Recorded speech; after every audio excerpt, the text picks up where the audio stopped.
warm welcome from Formula Sim Racing out of China. Next to me is, instead of Thomas Mundi, it's Jeroen Kweekel, and today we are back for action. World Championship, a lot is on the line today. What are your thoughts about it, Kweekel? Are we going to see some spectacular action today? Yeah, Chris, well, first of all, a very warm welcome indeed to the viewers, but coming to your question, we might see quite an intense race here. In the Ace yesterday, there were quite a few good overtakes. It wasn't really that boring, and neither was it the case for Pro. So we see some good battling here, especially down that very long straight heading down. And I think we'll see that as well in this World Championship. Yeah, definitely. It's going to be a fantastic day today. We have such an awesome track ahead of us. We already had 2 races on it, and now it's basically the moment we have all been waiting for. The top names giving it a go. And well, to look at the practice times, it's the usual suspects into the top 10. But most likely some people drivers are holding back, I'm sure, not showing the back of their tongues. Q1 is about to start, and well, I'm just curious to see who will make it to Q2 and who won't. We have some new names as well, like Vladimir Merelli. Did you ever hear from him? Early, but we remember the event we did on Friday. I think he was there as well. So he was there as well, and amused. He is quite quick indeed, but yeah, at P18 at the moment. Q1 is getting underway. Christopher Cobb is telling everyone not to chat, especially you, Danny van der Niet. Don't chat. But I'm referring to earlier races. But already Conti in the warm up towards Q1, 34.3. So that's definitely a lot quicker than we've seen in the earlier races. Looks promising. Yeah, it is indeed quite a bit quicker. Conti, who was in the low 34s, it was also Patel who followed him closely, and saying that the gap was only 600ths and the gap to Brilliac was only a 10th, so we have 3 drivers within the 10th, and that is absolutely great to see, obviously, and it will be a nice first qualifying session which goes underway right now. Yeah, and look at them fighting to get the first out on track. Mohammed Patel gets the better of the 2, and he manages to go out on front. There's always that little bit of well, not really fist fight, but a little bit of a pushing battle outside of the pit. Who will get out first? Because you don't want to be at the end of the queue on the lap, because almost everyone's just waiting on each other. You know, giving everyone the respect that they deserve to enter their clean lap. But it's really not nice stationary for 10-20 seconds, like you were in Q1 actually 2 hours ago. Yeah, it was quite a big pile-up. Best case scenario is really when your name is right now Mohammed Patel, you know, you're just being out there in front. You can also wait for like 30 seconds to go out. I mean, it doesn't really cost you a lot. Indeed. In this track, it doesn't even cost you a lap, so you can still get 3 laps in if you're timing it right for the rest of the session. Yeah, we have 10 minutes. That's plenty enough to get at least 1 or 2 clean runs. I mean, there's always the possibility that there's traffic in front of you, or someone makes a mistake and compromises your lap, or he's on an out lap and doesn't see you. But yeah, as Mohammed Patel is getting underway to set his banker lap, the rest of the pack is slowing down, and the train is forming. Not for Mohammed Patel though, showing how it's done. Full determination, cutting actually on towards his lap, but of course his lap starts now. As long as he doesn't do that on the end of this lap, it's all okay. And look at that glue he stuck into the tires. Really, Mohammed, already from Australia, is really looking well, grippy, I should say, if that's a word. I mean, he's basically on rails. Yeah, he was for those first 2 turns, but obviously it's quite a long track, and with that very long back straight, it's quite interesting. You can go with different downforce levels, and really going for a high downforce level will give you quite a bit of time, especially through the second sectors. We see Patel in there right now. But yeah, for the race it might be good as well to go a little bit low downforce. Yeah, it's always that compromise you make, right? Yeah. Especially on a track like this. Am I going for a little bit more top speed, or am I going for a little bit more downforce? It will be complicated in the race if you don't have your gear ratio set up above 320 here. You can have DRS, but if your gear ratio does 330 even, it might be problematic. Let's see, DRS open for Mohammed. Already passing the 320, 325. Okay, fair enough. Yeah, that's quite average. A lot of people doing 325, I presume. You did 328, 28, or Yeah, but I was 329. running quite low. The average is 325, Chris. Anyway, Patel crossed the line 34.5, first lap of this session. Quite a decent lap. But Yeah, instantly getting reasonable beaten bank. there. Yeah, indeed. Like Bugatti instantly 1.5 tenths under that, almost 2 tenths. Saxon also in the 34s. We haven't seen so many 34s in Ace and Pro. You were one of the few, together with I thought Nikud and Wisniewski, who were able to do a 34. But in here, it's basically, you know, this is where the difference comes into play between WC and the other divisions. I mean, so many people in the top 10 doing a 34 instantly, and I'm sure that a 34, 8 or 9 will be the cutoff. Also look at the gaps, you know, in Ace and Pro we have seen quite a few gaps here and there between the drivers, but here it's really close already, and we have said, or we see like 12 people right now within 7 tenths. I mean, that's really close and very competitive. Yeah, indeed, and who's also competitive, and you guys all know that I'm a Networks driver, but I really want to give a shout out to Carlos Martin, since he is driving with a broken arm, especially with turn 1. He's doing it with one hand. You know, imagine doing turn 1 in China with one hand. It's insane. So hopefully he will be alright, but you know, driving with one hand isn't really the best thing to do. So hopefully he will be able to finish. At the moment though, Marco Conti 34.341. That's the first place time. And well, a lot of drivers going into the 34.5, 34.6s. So Jim Paris's 10th place, obviously won the last race. Now finds himself into P10 after 5 minutes. So maybe he's saving the best for last. Who will say?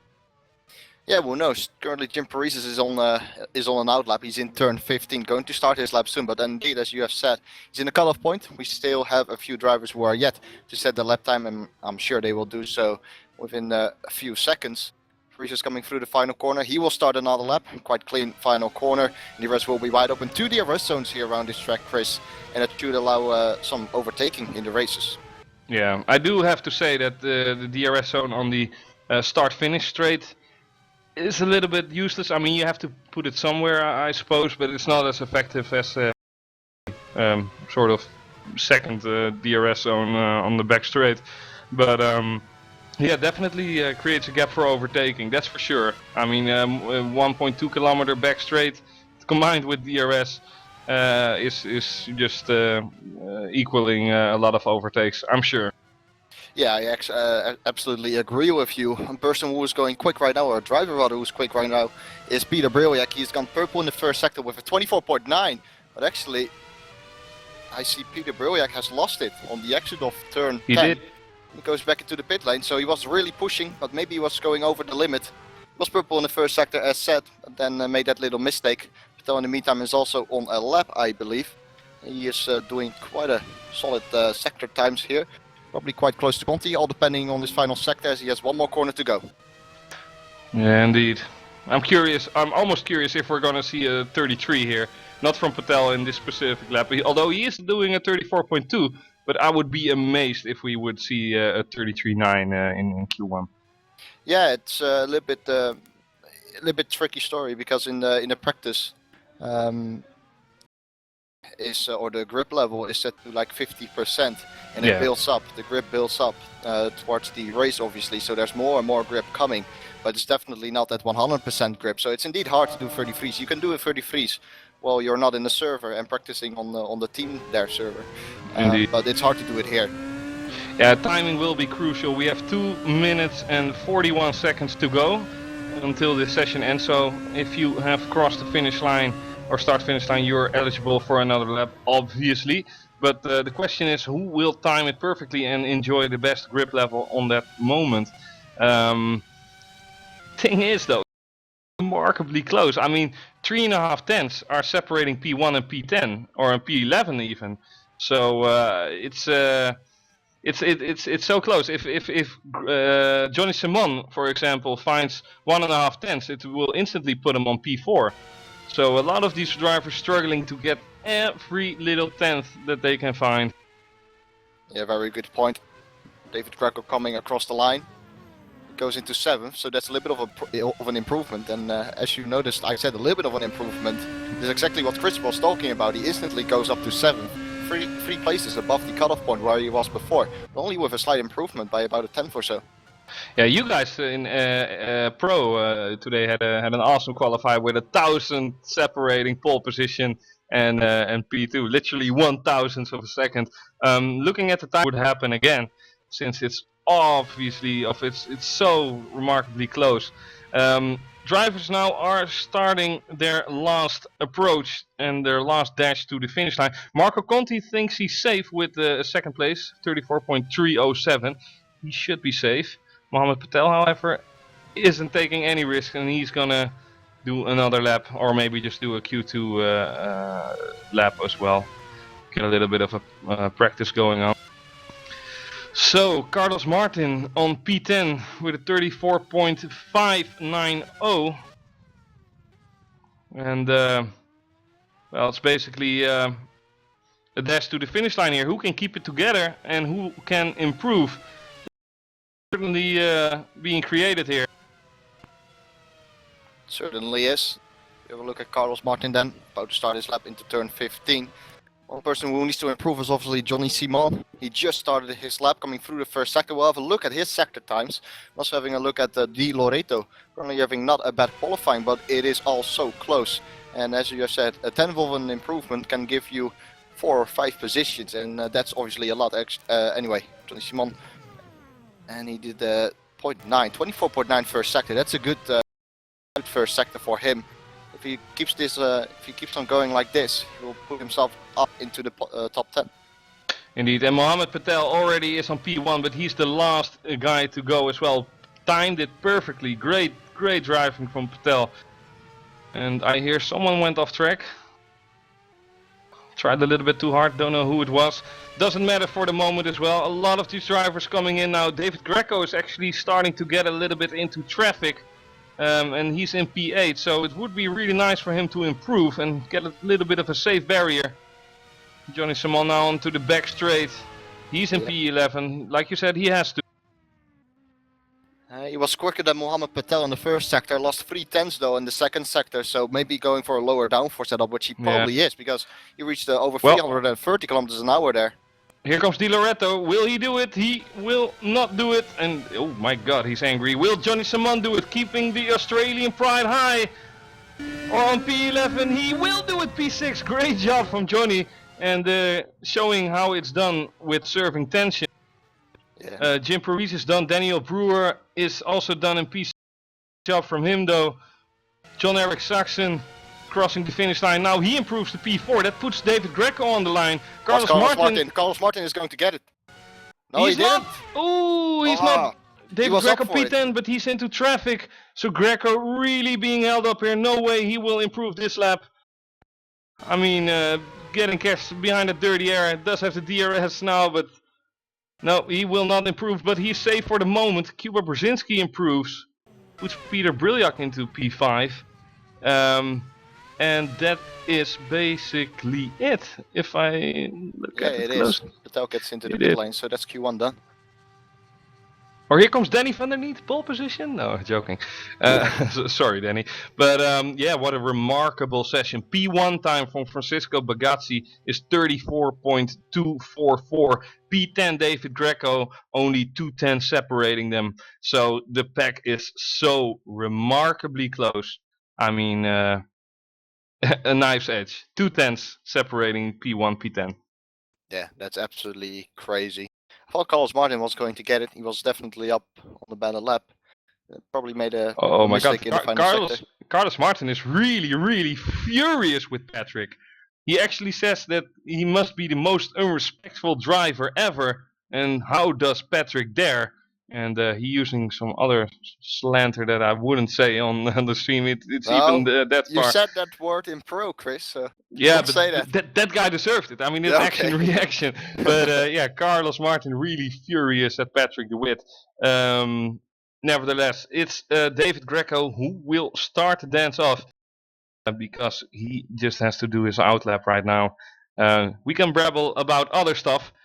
Turtles, for example. Right? No? Okay, no turtles today. Maybe we have to talk about Greco's last performance. He was a little bit angry at me for finishing only P9, but he did make up 10 places during the race. Seeing the front row lockout from Twister, and they're definitely up the pace. Yeah, I'm really curious if they can repeat that trick that they did last time around in Malaysia. Yeah, well, in Ace, Twister had been dominating with Frans Klopp and Daniel Kiss, and we actually saw both drivers yesterday making a mistake. So who knows? I mean, Twister was the first race, second race as well, but it seems like the pack has catched up a little bit, and it's also a lot closer here in this third round. So yeah, it's quite interesting actually. Definitely, and it's really what we want to see. I mean, like I said earlier, I want to say it one more time. I mean, 210 separating P1, P10. I mean, it's going to be an awesome battle for a pole position, basically. I mean, 210s, you can easily lose that corner. Definitely if your name is Chris de Jong, hello. But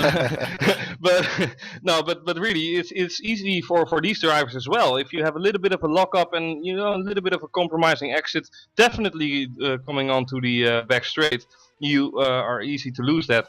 However, it's not about who will lose 210s, it's who is gaining their personal best. And Greco is certainly gonna make a shot in for it. Here he goes into turn 1. Will he keep it together?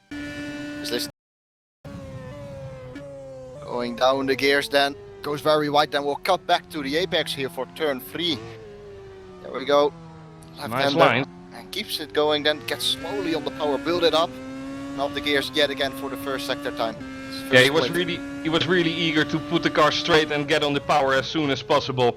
And I do think he's doing a nice job for the moment. Remember, it is Q2, so they do have different radiator sizes but still 34s will be the target, I'm sure. Oh yeah, for sure. He had a little bit of went quite keen into turn 8. And then again build up the throttle. It's so important here. The key is traction around this track. Also for turn 13, which he is going to approach very soon. But first, braking for turn 11. 28.2 in the middle sector. This is looking like a decent lap from Greco. But I presume we will all see decent laps because it has been this close. This is turn 13 I was talking about. He's able to put the power down nicely though. No moments of oversteer or something like that. Very controlled so far. Yeah, really great on the power. Opens the DRS as well, and that is really the most important corner of the track, obviously, because you have such a high straight in front of you. But he is doing a remarkably good job into getting the car around. He has a little bit of a wheel spin moment coming out of that corner. Nevertheless, won't cost him that much time. Determined in the last corner, and it will bring him a 34.449 for Q2. I think that's excellent. He did a better job in Q2 than Q1. So hats off for him. Indeed, hats off first. Or next up to start Jim his lap. Paresis. It's indeed Jim Paresis. So another Twister car. Here we go. Crossing the last line race right now. winner. Yeah, as well. Yours will be wide open then for the first turn. Again, taking so much speed into the first corner, but also sticking to the inside curb. Then goes wide again. We'll see all drivers, I presume most drivers, will go a little bit wide, then cut back again to reach out for the apex. Yeah, really, Jim Paresis is holding it together. And Twister is just using glue on their tires. I'm confident of it. Holy. Really great throttle control here from Jim. Keeps it easy and steady on the exit. No wheel spin there. And he's certainly looking sharp for putting a nice time on the board. Of course, he has a lot of waiting to do after he's finished. Ooh, a little bit out of shape, and this will cost him 2 or 3 tenths, and it's crucial that you don't hit the curves there, because you'll just slide off. He's up so far though on David Greco by about a tenth or so, but he indeed had that little moment. Nonetheless, again a bit of oversteer there on the exit of turn 13 will compromise his speed slightly for this straight. Nothing too major though. DRS will be again wide open. As I said, he has about a 1/10 gap. That's about it. Yeah. Even with the moment in sector 2, he was still almost quicker than David Greco. Greco's lap did look quicker. You know, it doesn't matter if it looks quicker. If it is quicker, that's the most important part. But I would say Greco has this one close to the wall. He is. Here he comes. Jim Paresis. Will it be provisional pole position? It will be. Jumps Greco with 50 thousandths of a second. Great job from Jim. I think there was even more for him into that time, because he did have some moments. Yeah, there was more time left on the table for sure, especially in that second sector. Now Daniel Brewer was a little bit out of shape. Next of the final corner starts his lap, entering first turn here. Again, he will take also so much speed into there. Even stays in 7th gear for quite long. Goes a little bit more to the outside earlier than the Twister cars had done. Misses the apex slightly, only by half a centimeter or something like that. It's not much. Yeah, but it's obvious here that Brewer is taking different lines than we have seen other guys do. Will it translate in a bad sector time? I don't think so. Yeah, he was about a 10th down on Paresis, so it could be worse. Also missed the apex slightly, so damage limitation for him there, that's for sure. Quite a decent time still. Yeah, let's see. Maybe it's all to do with a lower downforce setup. Although, from the looks of it, I don't know, short shifting as well. We have to wait and see what the top speed will be. But the second sector time is at 28.098. Yeah, that's purple. Yeah, indeed. So let's see. A little bit struggling to get it on the power, but what will his top speed be? You see 325 from the Twister cars. The DRS flicks it open right now. It's reaching 322, 23. So he's definitely a little bit slower than the Twister guy. Slows the car down then for turn 15. Misses the apex slightly. Looked like he was stuck on the curb for a little while as soon as he wanted to turn in. One more corner to go for Daniel Brewer. Going down to 3rd gear. Hugging the apex, get on the power. Very wide on the exit, but all within the track limits. Very aggressive there. 34.5 for him. Alright, well, purple in the second sector and then not purple in the first and last. So definitely showing potential. Just driving in a different balance, presumably. However, it's now the turn of Johnny Simon, who forgets to put on the DRS instantly on the lap, I believe, but manages to get it safe and sound through the first bends of the track, early on the power as well, but fighting the wheel! This is not what he's looking for, and can't keep his head cool under pressure. Just a little bit of a mistake there. Will he be able to keep it together? He does have pace in his car. We already seen that into Q1. But although the mistake wasn't fatal, it was surely 3 or 4 tenths. Yeah, 2 tenths, yeah. 2 tenths, so it indeed cost him a little bit. He picks up a little bit of understeer there through turn 8. 8 that is.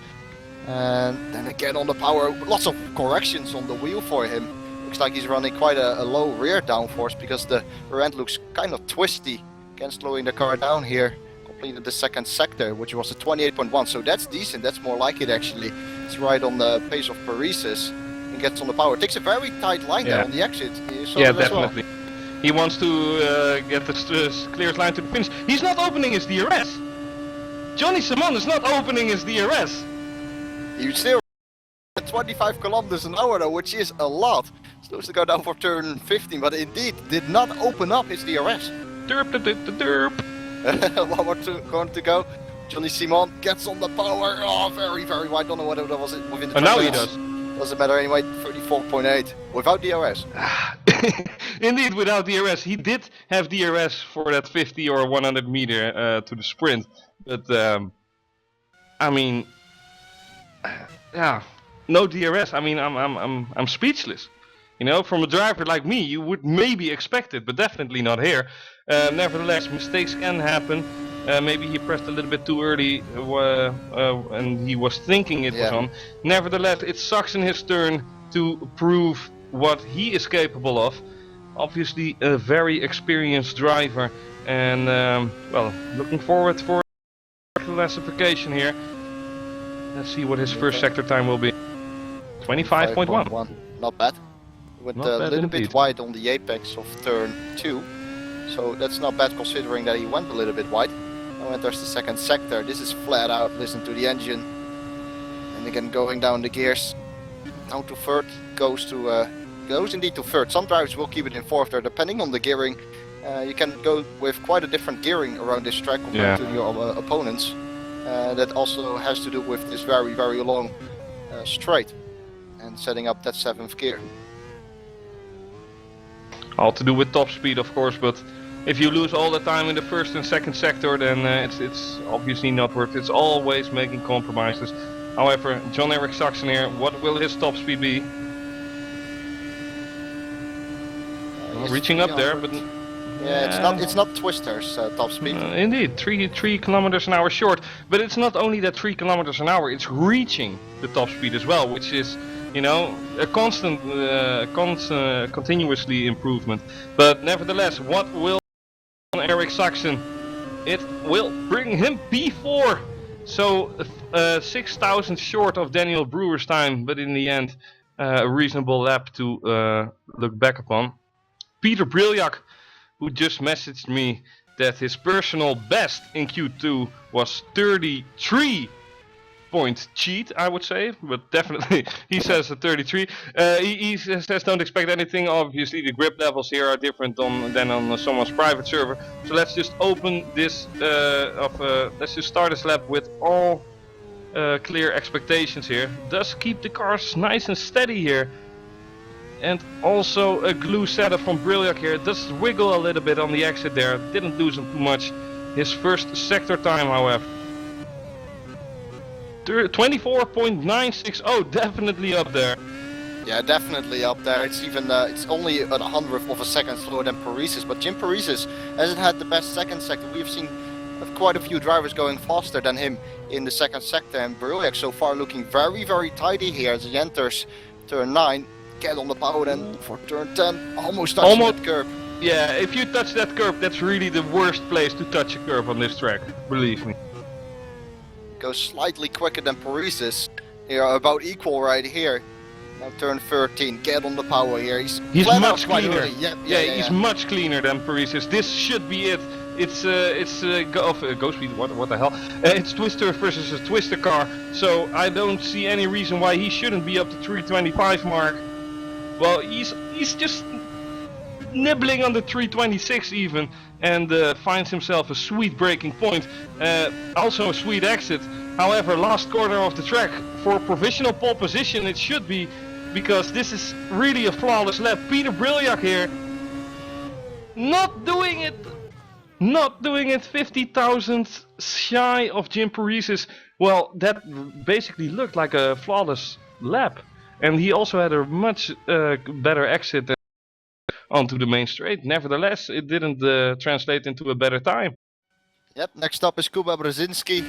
As he starts his lap, opens up turn 1. Now slows the car down again. He keeps it in second. We saw Peter Briljak going down to first gear here. He keeps it in second. As I said, there are a few gearing opportunities or possibilities around this track rather. Then goes through turn 5, which is not really a turn, it's just flat out. And his first sector time is 25.0, not bad. Definitely not bad. Polish driver Kuba Brzezinski. I almost want to call him Kuba Kubica, but giving him too much honor yet. He still has to win his first race, but he's definitely trying the best he can. Really a great mentality, great driver, and great perspective for the future. He's already up the pack, and he's trying to impress us even more. And he's certainly exploring the limits of the track as he is putting his, well, teeth basically in his steering wheel. Yeah, how was his second sector? He's currently 28.1. Bit of oversteer though. And takes a wider line onto the main straight. Nevertheless, finds himself onto the DRS zone. What will his top speed be? Not up there with the twisters, I think. 320. So let's see here, it's all to do with this last part of the track. Can he do it here? Cuba Brzezinski. One more corner to go. Getting on the power. Oh, slight moment there. But he does a 34.4. So again, we see another 0.4 and it puts him up in 4th place at the moment. He was purple in the end of the 2nd sector, so lost a bit of time there in the final sector. Yeah. Seems like Twister has it in the final sector. Yeah, definitely, and also that little bit of a mistake that cost him maybe the 20,000s. I mean, it's 20,000s between 4th and 2nd place. Nevertheless, Marco Conti, who looked really promising into Q1, and he's looking really promising into the first bends as well. And can he get on the power early here? Does choose a wider line of the twisters, but doesn't have any wheel spin though. Maximizes on that. And that's the most important thing. Indeed, and 24.968, so definitely a good time from him. Stable as well on the exit here. It's looking very promising so far for Marco Conti. Then flat out through this corner. He's indeed flat out, keeping his 6th gear. Then go down the gears again. He hugs the apex nicely, then releases the apex, goes quite wide there, but positions himself again for this turn. A little bit of understeer mid-corner there, gets on the power nicely again though, nicely within the track limits as well. All drivers going quite wide there, but he stayed in the track limits nicely, but he's a little bit off in the 2nd sector. Yeah, it's all to do with this last sector.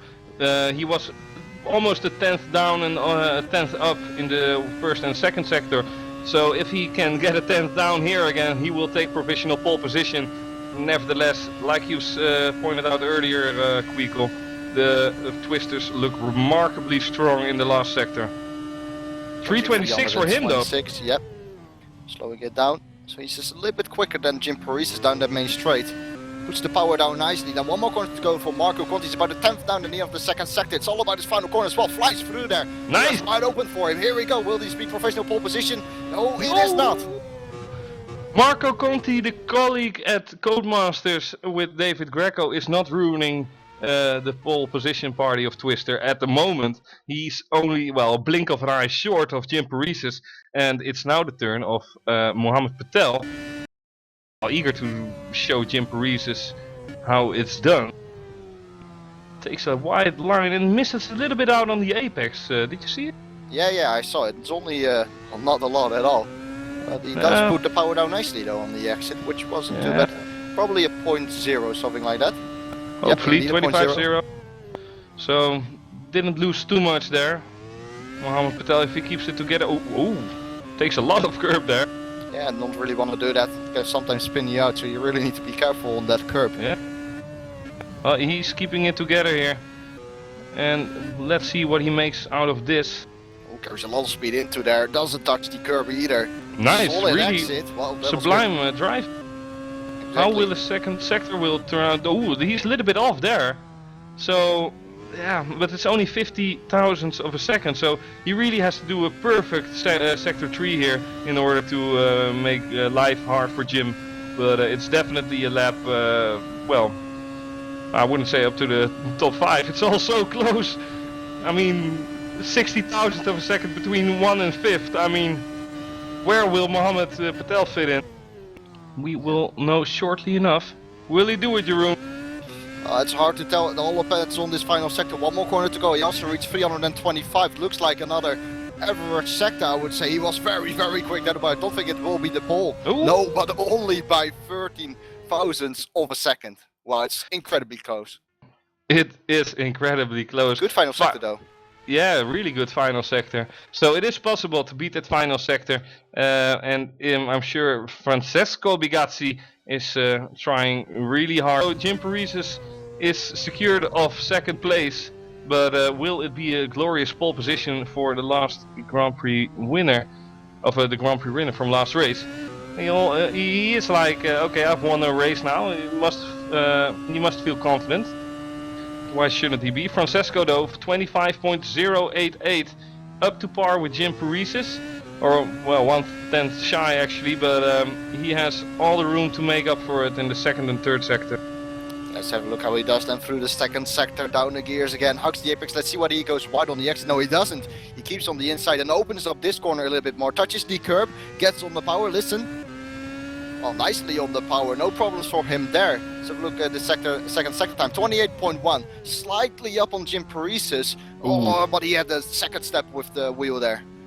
Well, this is going to be pole position for Jim Paris. He's also short shifting on the exit. I mean, I almost want to say I'm going to eat my keyboard if it is going to be pole position for Bugatti, but you know, you never know. But no, I think Jim can feel confident. He also reaches 325, slows the car down. Also this final corner though, you can gain a lot of time there, but he had a little bit of oversteer there, couldn't quite put the power down. I think this indeed won't be pole position as you have said. Takes a lot of speed into the final corner though, but misses the apex a little bit. It's a 34.7 even. Lost a lot of time in the final sector. Disappointing for him, and also disappointing for Johnny Simon, who had an unfaithful lap as well. But there we have it, pole position for Jim Paris. Is proud and well deserved for him. Really hats off. But look at the difference that people are carrying. Especially want to point out the Twister Racing cars dominating Q2 at the moment. It's only Marco Conti who's literally in between. He's the cheese in between the Twister sandwich there. And yeah, it's like I said, one tenth, or not even a tenth, separating first place and sixth place. I mean, 34.36 of 396 is the pole position time, and Kuba Brzezinski did a 0.456. So really close there. I mean, if we would see the same differences in the race, I mean, I basically have to buy new lungs because we're gonna scream our lungs out. Oh yeah, for sure. And it's so close as well. Marco Conti even said in the chat, oval racing for the win. Well, the times do suggest that it's an oval race, but trust me, it's not an oval race. We're racing on the track here. About the track, it's a 5.4 kilometer long track, but the key thing here around this track is obviously that straight, and then the corner before that, turn 13. We will see most overtaking down there, I would say, entering turn 15. But Chris, how important is the exit there, turn 13? Yeah, it's the most important exit on the track. Obviously, it's yeah, it's the make it or break part. If you have a little bit of a moment there, and the guy behind you doesn't, that will instantly, in at least an attempt, in stealing your position. Fortunately, to point out as well that Patrick DeWitt has entered the game once more. So yeah, I didn't know what went wrong with him and Carlos Martin, but I'm happy he's back. Seemed a little bit frustrated there. And as we are making ourselves up for the warm-up, I'm really curious to see. Okay, let's see now. We're going for an advert, so we'll be right back in minutes time. So see you in a bit.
And thanks for sticking with us and welcome back into the warm-up session here. Norbert Leitner is opening this session with a 40.1, but he is on the medium compound. Different strategies will come into play. Obviously the top 10 have to start the race on the tire compound that they qualified on.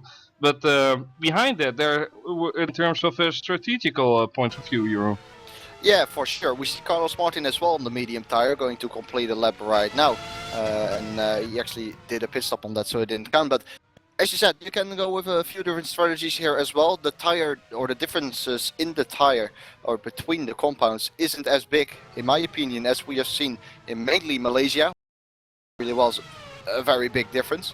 But here it's slightly less, I would say. But also the medium tire lasts not as long as you would expect in comparison with the soft tire. True. Yeah, but it's also the way you push the tire as well. Yeah. There are a few corners on the track where you can easily burn the durée of the life expectancy of your tire. For example, if I can find a driver, if we can go on board with Di Loretto, these corners here, the fast left-hander and the fast right-hander, you see Di Loretto is lifting already because you have to manage your tire. If you are doing it fully and in qualifying mode, you will definitely have to pit after 6-7 laps, and that's not a joke. Yeah, you're completely right on that, I should say. And also it's mainly the front left here which is getting a lot of wear, especially as you see Loretto again through turn 13. This is another very quick right-hander, puts a lot of stress on the front left tire.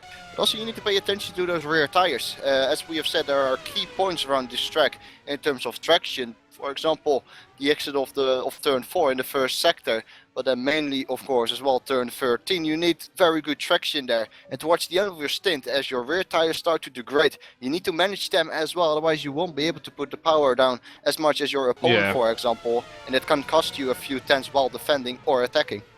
It definitely can cost you a few tenths. What is also costing a few tenths for Marco Conti, it seems, in the race pace, is a certain Jim Paresis in front of him, doing a 39.043, half a second quicker than the rest of the pack at the moment. Obviously, warm-up times aren't saying a certain fact, but you know, it's definitely saying something, because these guys want to make sure everything is alright, everything is feeling the same as it was when they last practiced with such a high amount of fuel. So they really want to have that confidence and that agreement with themselves that everything is alright. Yeah, of course. This warm-up session to the viewers might seem not all that important, but it is for a driver. It's just nice to have a session like this where you can put in a few laps, get used to the heavy fuel load. If you want, you can get go in to the rhythm. Toilet, whatever. But doing a few that laps as well. Here, yeah. to gain that little bit of 200 or 300 grams of extra, you know, momentum. It's all digital, of course, but no, definitely. Patrick de Wit entered the race again. Hopefully, doesn't have any issues. I mean, Patrick de Wit is basically, well, in office terms, he's part of the furniture in FSR. No race is complete without Patrick, in my point of view, and I'm sure many will agree with me on that. Pit stops being practiced quite a lot, and for well, good reason as well. It's easy to win or gain 1 or 2 seconds. Not when you're standing still, but definitely on the approach. Or lose a championship like Lewis Hamilton. 2008 around this track. Yeah. Yeah, oh my god. 2007. Yeah, it was 7. I thought it was so perfect. I mean, back then he didn't have the golden chains. You know, he didn't have the dog, he didn't have the attitude. I didn't care about the dog, but I mean, it's the entire, how did Bono said it?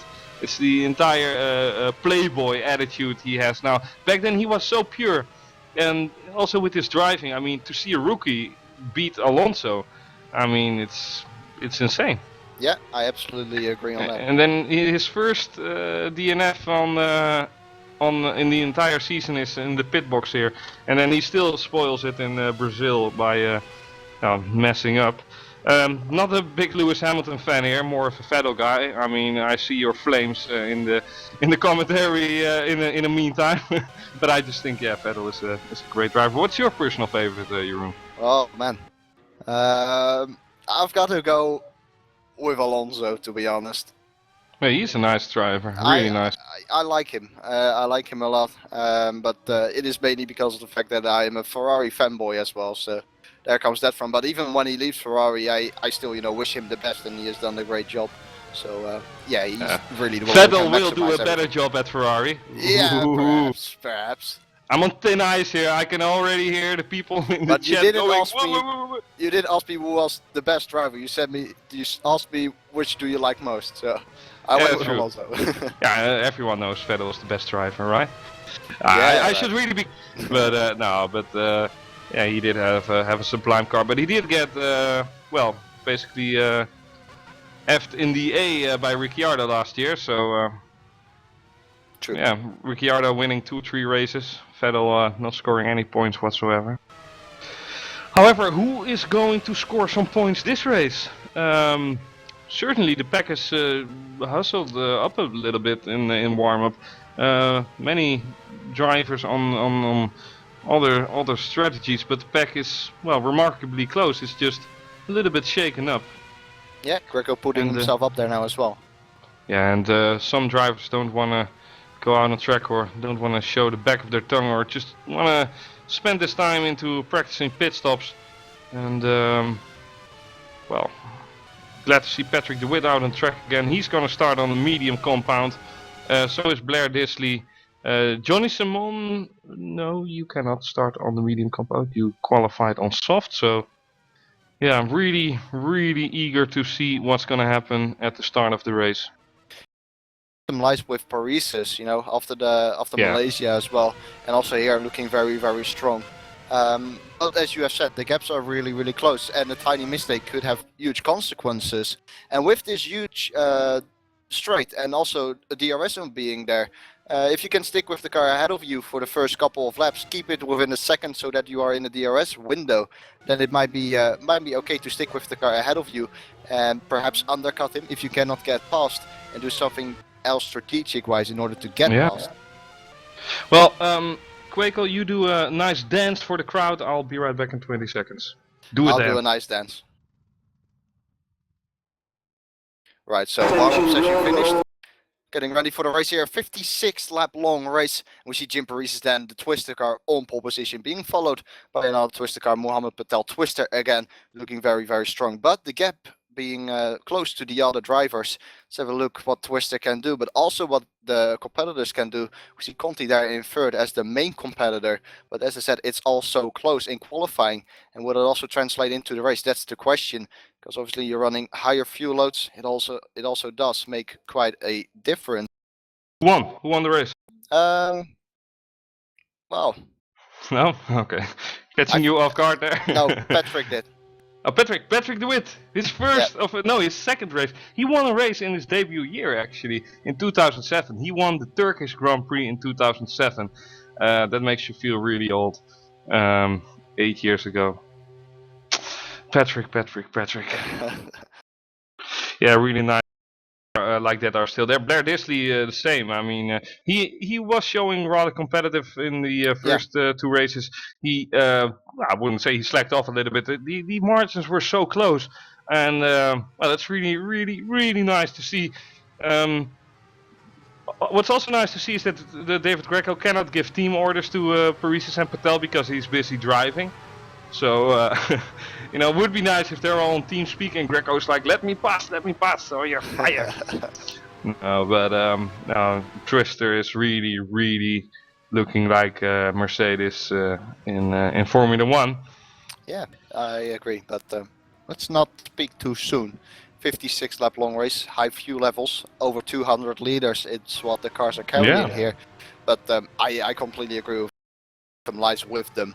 And they have had a great start of the season so far.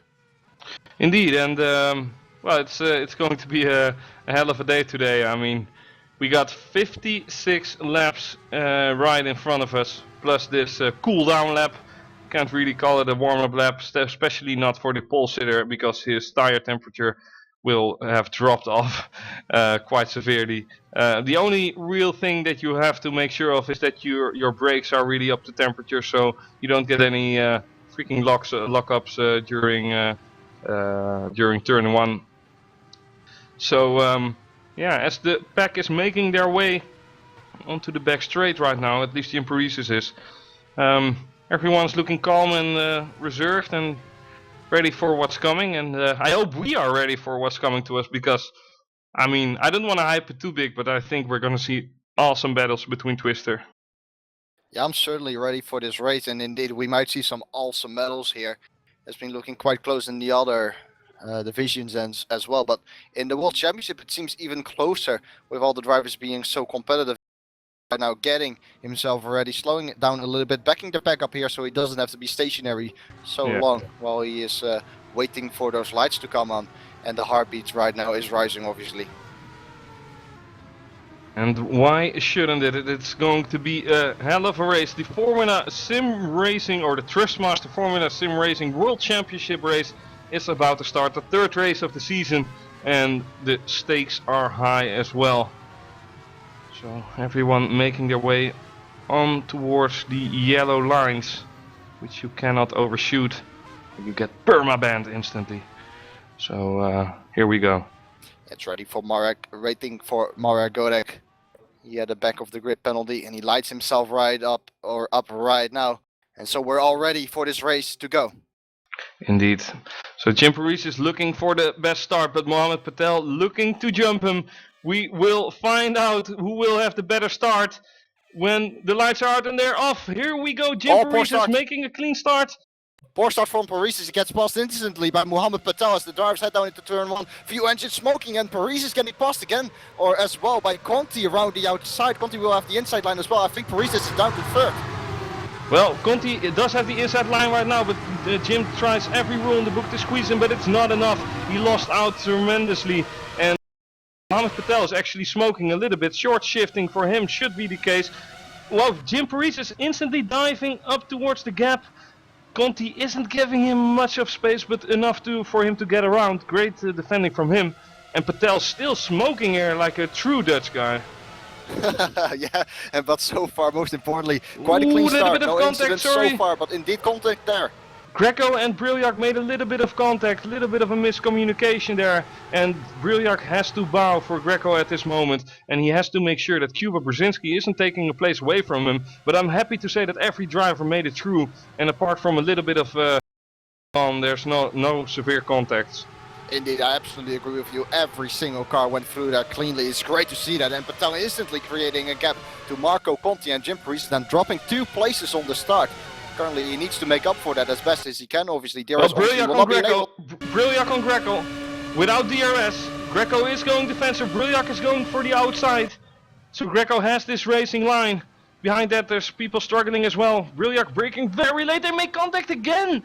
And Briljak is losing out to Brzezinski right here.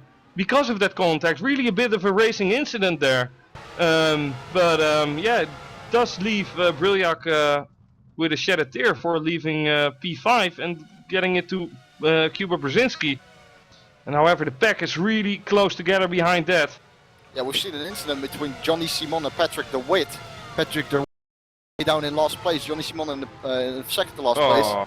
But they have had a come together in turn 14, that is. It's very unfortunate for both of them. Oh man, that's looking at that replay, that's really messed up. Yeah, I agree.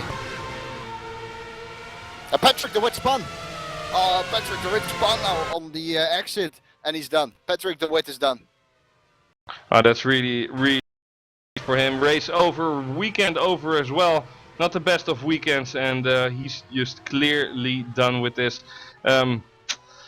Yeah, sad to say he's the first retirement. Nevertheless, there's there's obviously a better try next time around. For the moment though, it's Mohammed Patel creating a 1.2 towards Marco Conti, and Jim Paresis is definitely not what he was aiming for after one lap. No, indeed, definitely not. And he is also, it's not like he is right on the back of Marco Conti either. So maybe trying to conserve the tires a little bit, trying to attack towards the end of the stint. But I have to say, head off for Mohamed Patel at the moment, who created a gap over a second. So that means that Conti is outside of the DRS window, and that is so crucial. If you can do that in the first laps, have a gap over a second, it really, gives a lot of confidence to you and comfort. Yeah, definitely, well said. And as we are in the second lap of the race, or technically the third lap I suppose, whatever, the DRS will be opened this time around, so... Or am I messing up? Yeah, this lap, right? So, okay, fair enough. So a lot of drivers in that 1 second barrier, and well, because obviously there will be some drivers who will all get it inside of a train, except the guy leading that train. But let's see how it will translate though. Marco Conti now 1.5 seconds away from Patel. Patel eating like half a second a sector at this moment, or half a second a lap for sure. Yeah, surely half a second a lap. He's doing a great job at the moment, as we have said before. But indeed, as you have mentioned as well, if you have a huge train which will all get DRS, the effect will be neutralized, and from there onwards, what are you going to do? Most important, or most thing which would be common, is to do something else strategic wise. Yeah, definitely, but you don't want to pit too early. I would really be surprised to see people coming in after 5-6 laps. I do think the front runners, I mean, they're not cutting any they're not giving their tires any breathing space. I do think we can see the front runners pitting in around lap 8-9 or something, maybe even 7, because of the high fuel loads. Jim Parise is taking a look on Conti. Conti having none of that. We're seeing quite a few battles here. There's a Speed car further back who is trying to go on the inside. And that is Severly on the Loreto. And then our side by side coming into the final corner. Severly will probably go for the undercut. No, he tries to go around the outside. Couldn't do it though. Gets a bit of oversteer as well on the exit.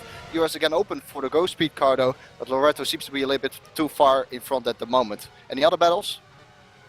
Not really at the moment. Not really that tight. I mean, Cuba Brzezinski is knocking at the door with Greco, but it's still a few tenths separating them, and he's also being under pressure, being put under pressure by Peter Briljak, who's also definitely up there. I don't think he sustained any damage, Peter, from that slight contact he made with Greco, or the other way around, whatever. But definitely put him off a little bit.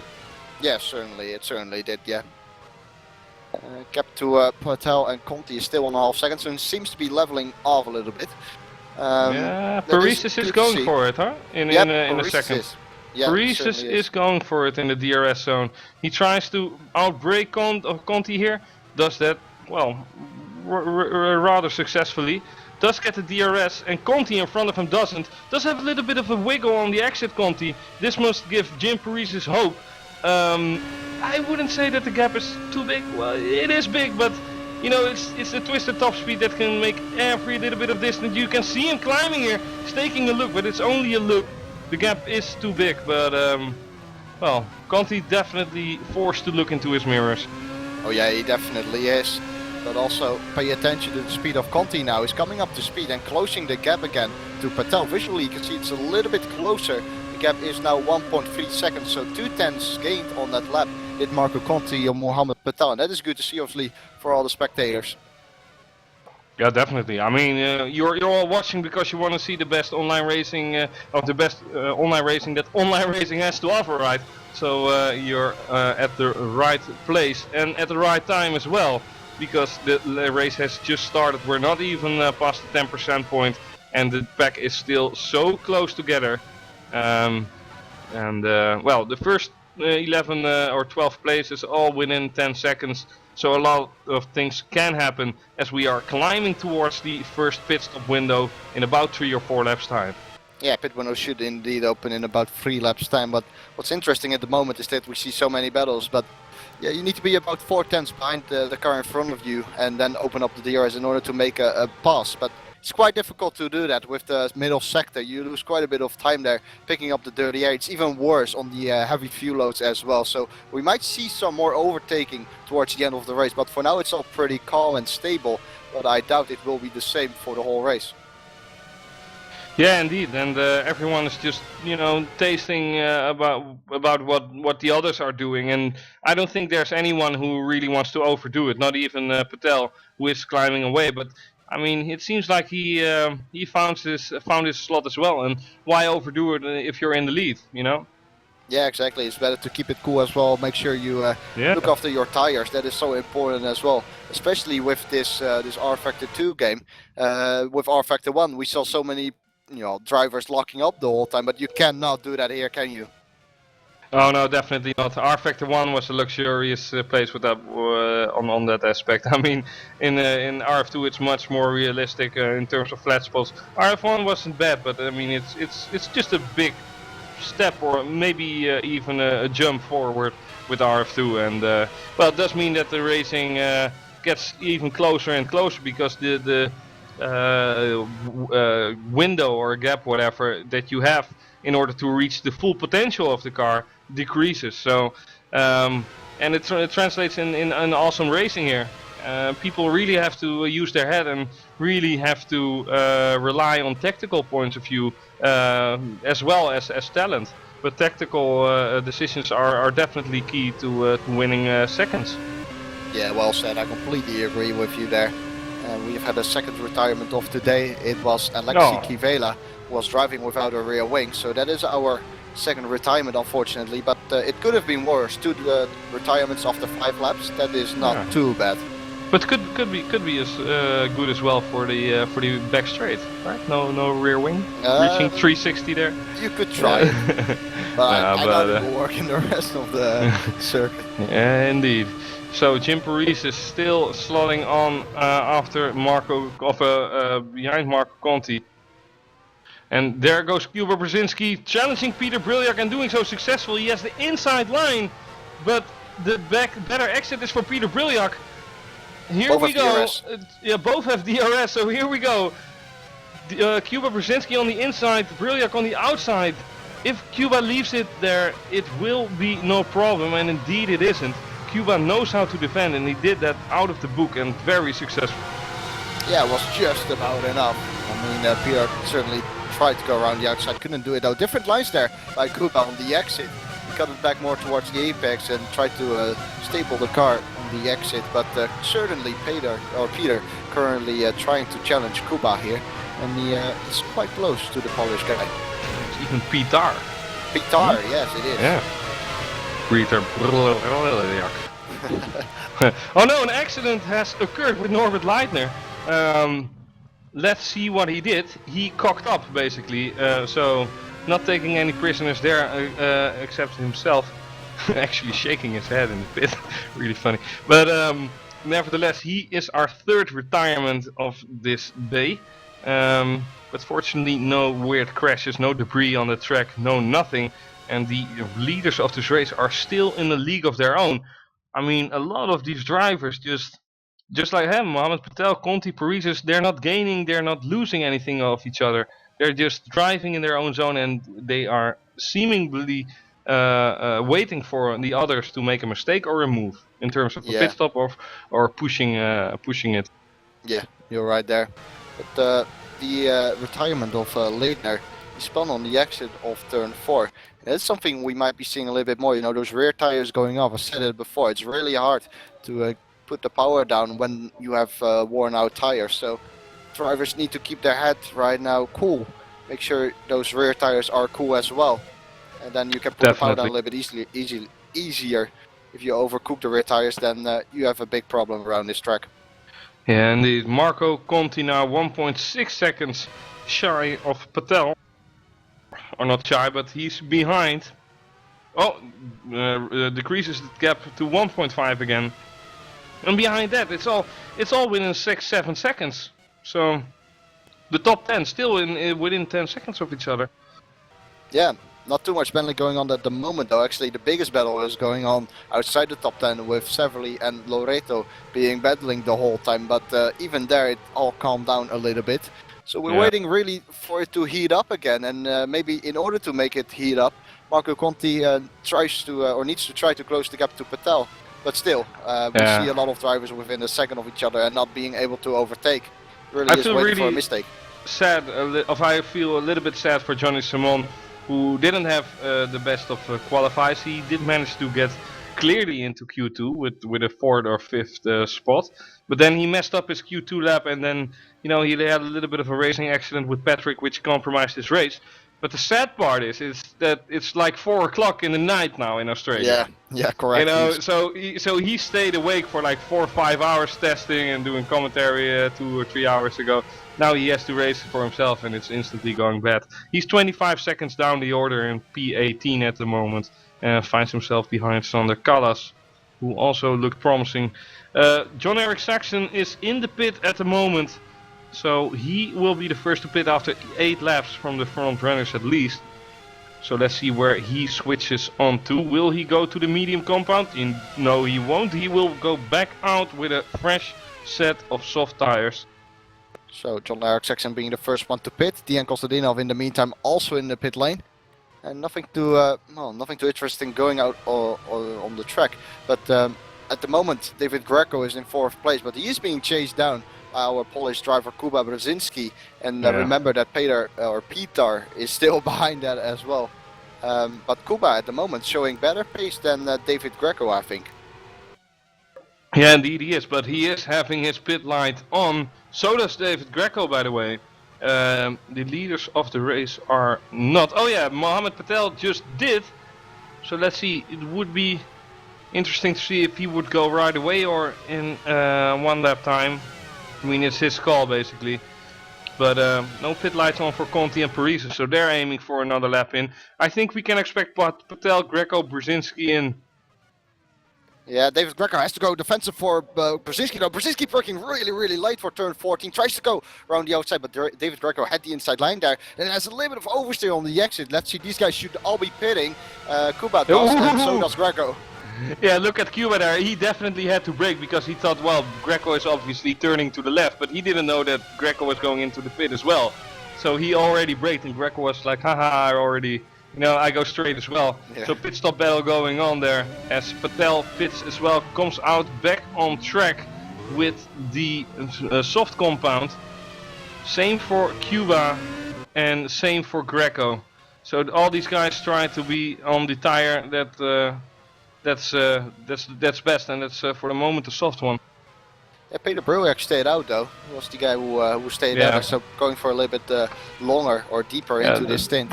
They have to go into the pit right now because they're losing out. The only thing that they could do is run 2 or 3 more laps, but it's I don't know. They should cover. Marco Conti is doing that, however, has confirmed his pit. Yeah, his pit light is on. We're waiting for Parise and Bruick to turn their pit lights on as well. Parise again is quite close on the exit. It's the whole time about 6/10, but it's not enough. He puts the power down nicely, has no moments of oversteer or something like that, but he's just too far away to do anything right now. And around this track, people are running quite low downforce. And even with the DRS then, it's hard to pass the guy in front of you because he's also on quite a low aero package. Yeah, I think Jim is watching or aiming at least for another lap or 2. Conti most likely is going straight around now. Yes, he is. So that will leave the lead of the race back where it started. Ooh, Conti has gone off.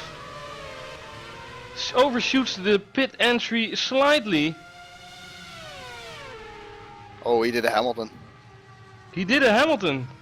He did do a Hamilton right there. Funny to see, not so much for him. So Bruick followed, and Conti is going out again in front of Bruick. Di Loretto is also into the pit. However, Bruick going out. Greco is already out and jumps, jumps Bruick, I believe. No, he was already behind. But yeah, Greco now on P9, effectively on P4. A lot of guys in front of him haven't pitted just yet. Same with Jim Parise. I am curious at his lap time. Jim just did a a 1.40.1.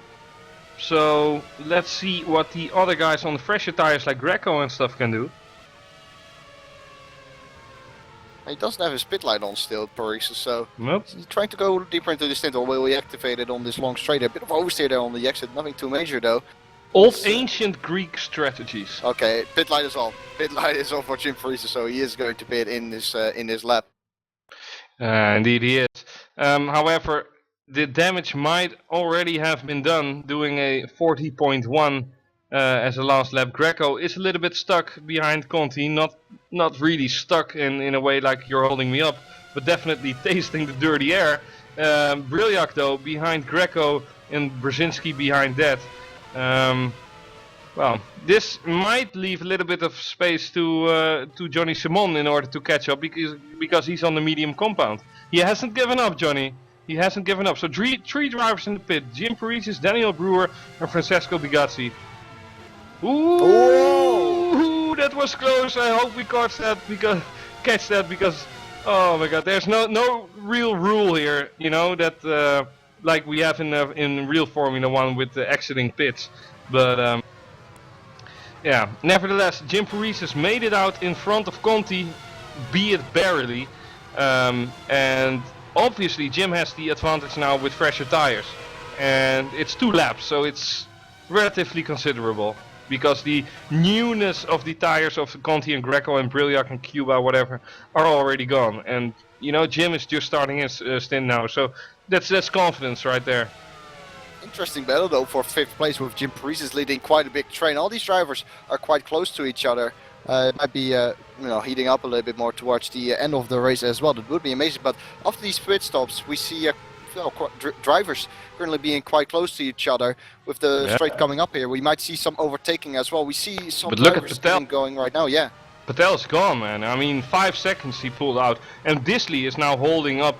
Well, not really holding up Jim Paresis, but he's on like old medium compound tires, and Jim is on fresh rubber, obviously the freshest rubber on the track, and I don't think he will have any problem passing Blair. I don't think Blair wants to impede his own stint as well, and he's just like, okay, you go, I'm on a different strategy, I don't want to waste time battling with you for, you know, for having fun, for creating some fun for the viewers. No, but yeah, doing a wise job, both of them. Oh, Blair's actually going in at this moment as we speak. Yeah, and there's a little bit of a battle between them with Kuba Brzezinski and Peter Brilliak, that is. So these guys are still battling with each other. Brzezinski in the slipstream has to go around the outside of turn 1. He's going lead to of the race. He tries it. But he then runs out of road, presumably. Yeah, he does indeed. So Brilliak taking that position. These guys have been battling all the time, really, for the race. Yeah. So great battle between these guys. Also a lot of respect being given. That's what we like to see. Indeed, and be it as it may, Thomas Satterley just has led an FSR World Championship race, be it for only a few minute seconds. Because Mohamed Patel is obviously on fresher tires, already made his pit stop and already jumped Satterley, who still has to make his way up to the pit. And well, he's looking how Patel is climbing away from him and just basically sprinting away, and instantly turns on the pit light and says, okay, 12 or 13 laps on the medium compound, that is really enough.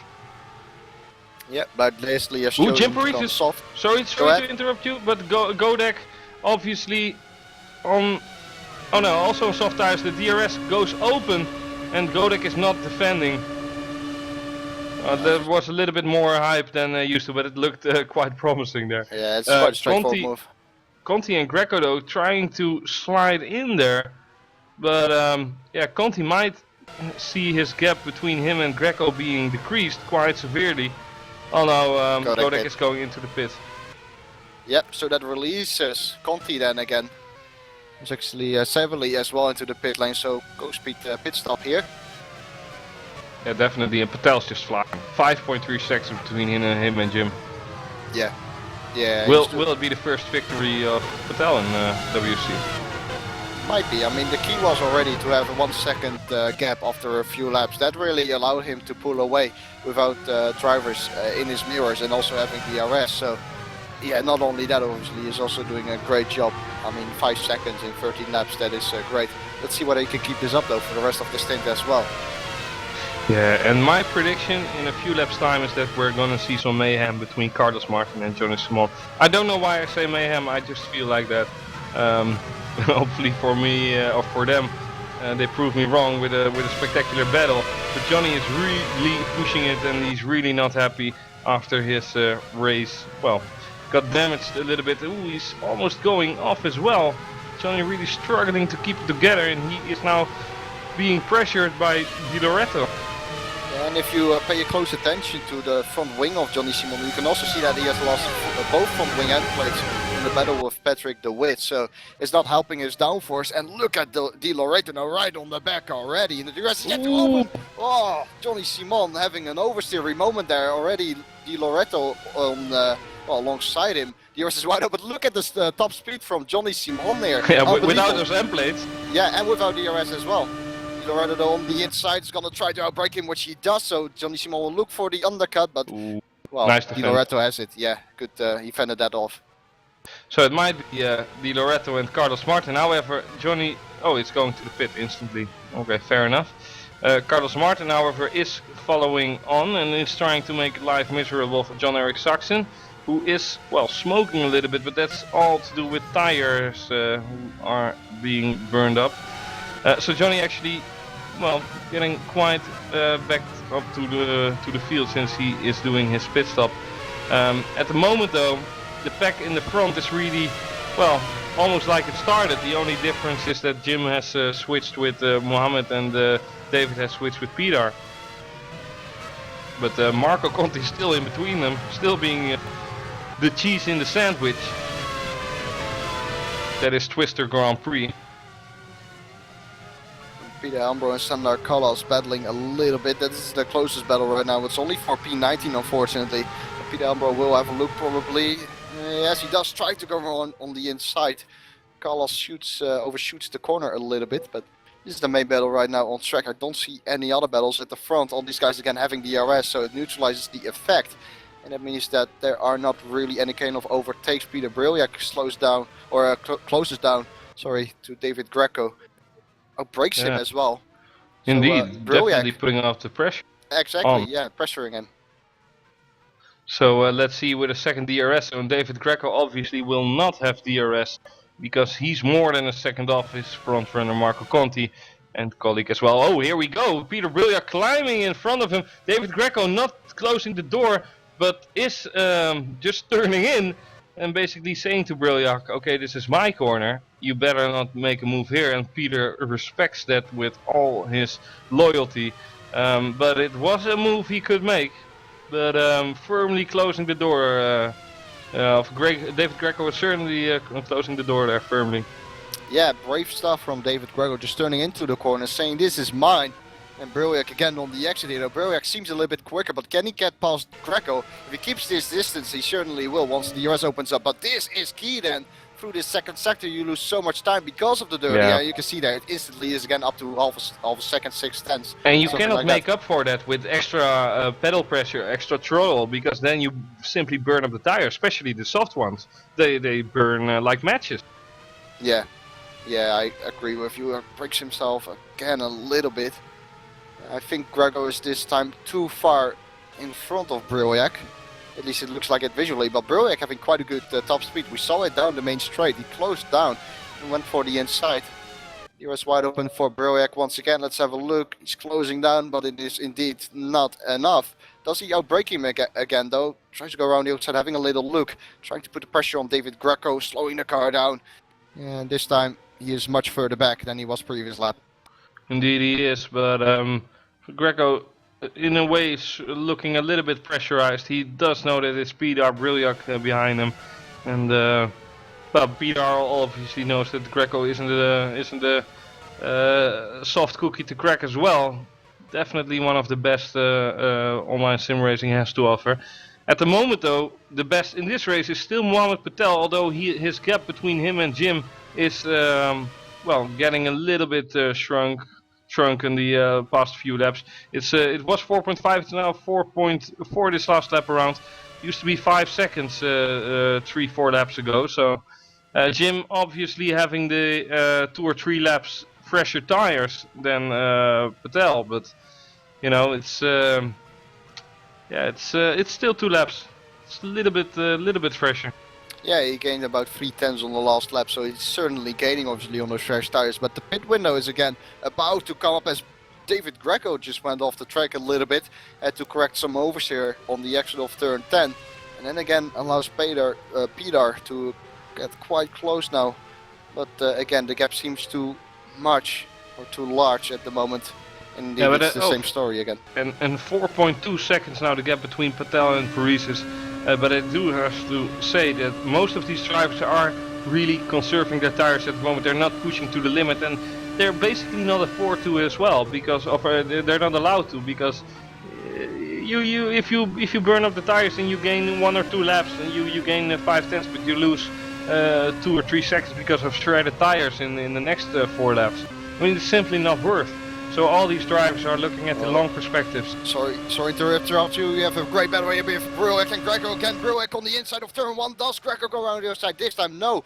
The Brewick being too far on the inside there, and Brewick taking the position. David Greco completely missed the apex of the final corner. Went wide end on the exit of the final corner as well. He didn't even defend. No, he didn't. So basically saying, okay, you might be the faster teammate at the moment. Go make life miserable for Marco Conti. And indeed Peter is instantly, well, basically gone. Already has half a second after Greco. So well, let's see where it will put him in a few laps time. I do think that in a few laps time we will see the second round of pit stops. Yeah, I do indeed. And we see Patel struggling. So is he one of the first to come into the pit lane, or he's just conserving the tires a little bit more, getting a few more laps out of them? But at the same time, obviously, Paris is getting closer and closer, with the gap being 3.7 seconds right now. Indeed. As you have also mentioned, you can do one hot lap or something like that, or a very quick stint during your race, but it really burns up your tires, and you will notice that towards the end of your stint, usually you would get a lap or 2 less, even if you do hot lapping the whole time. Yeah, because Jim. Go ahead. Because Jim pitted 2 laps later, or even 3 laps later than Patel. He is allowed to stay out for 1 more lap when Patel pitted, and then he can really burn up every inch of rubber on his tires, knowingly that he's going into the pits the next lap. He might, make an undercut work, but it's so hard on someone with fresh rubber.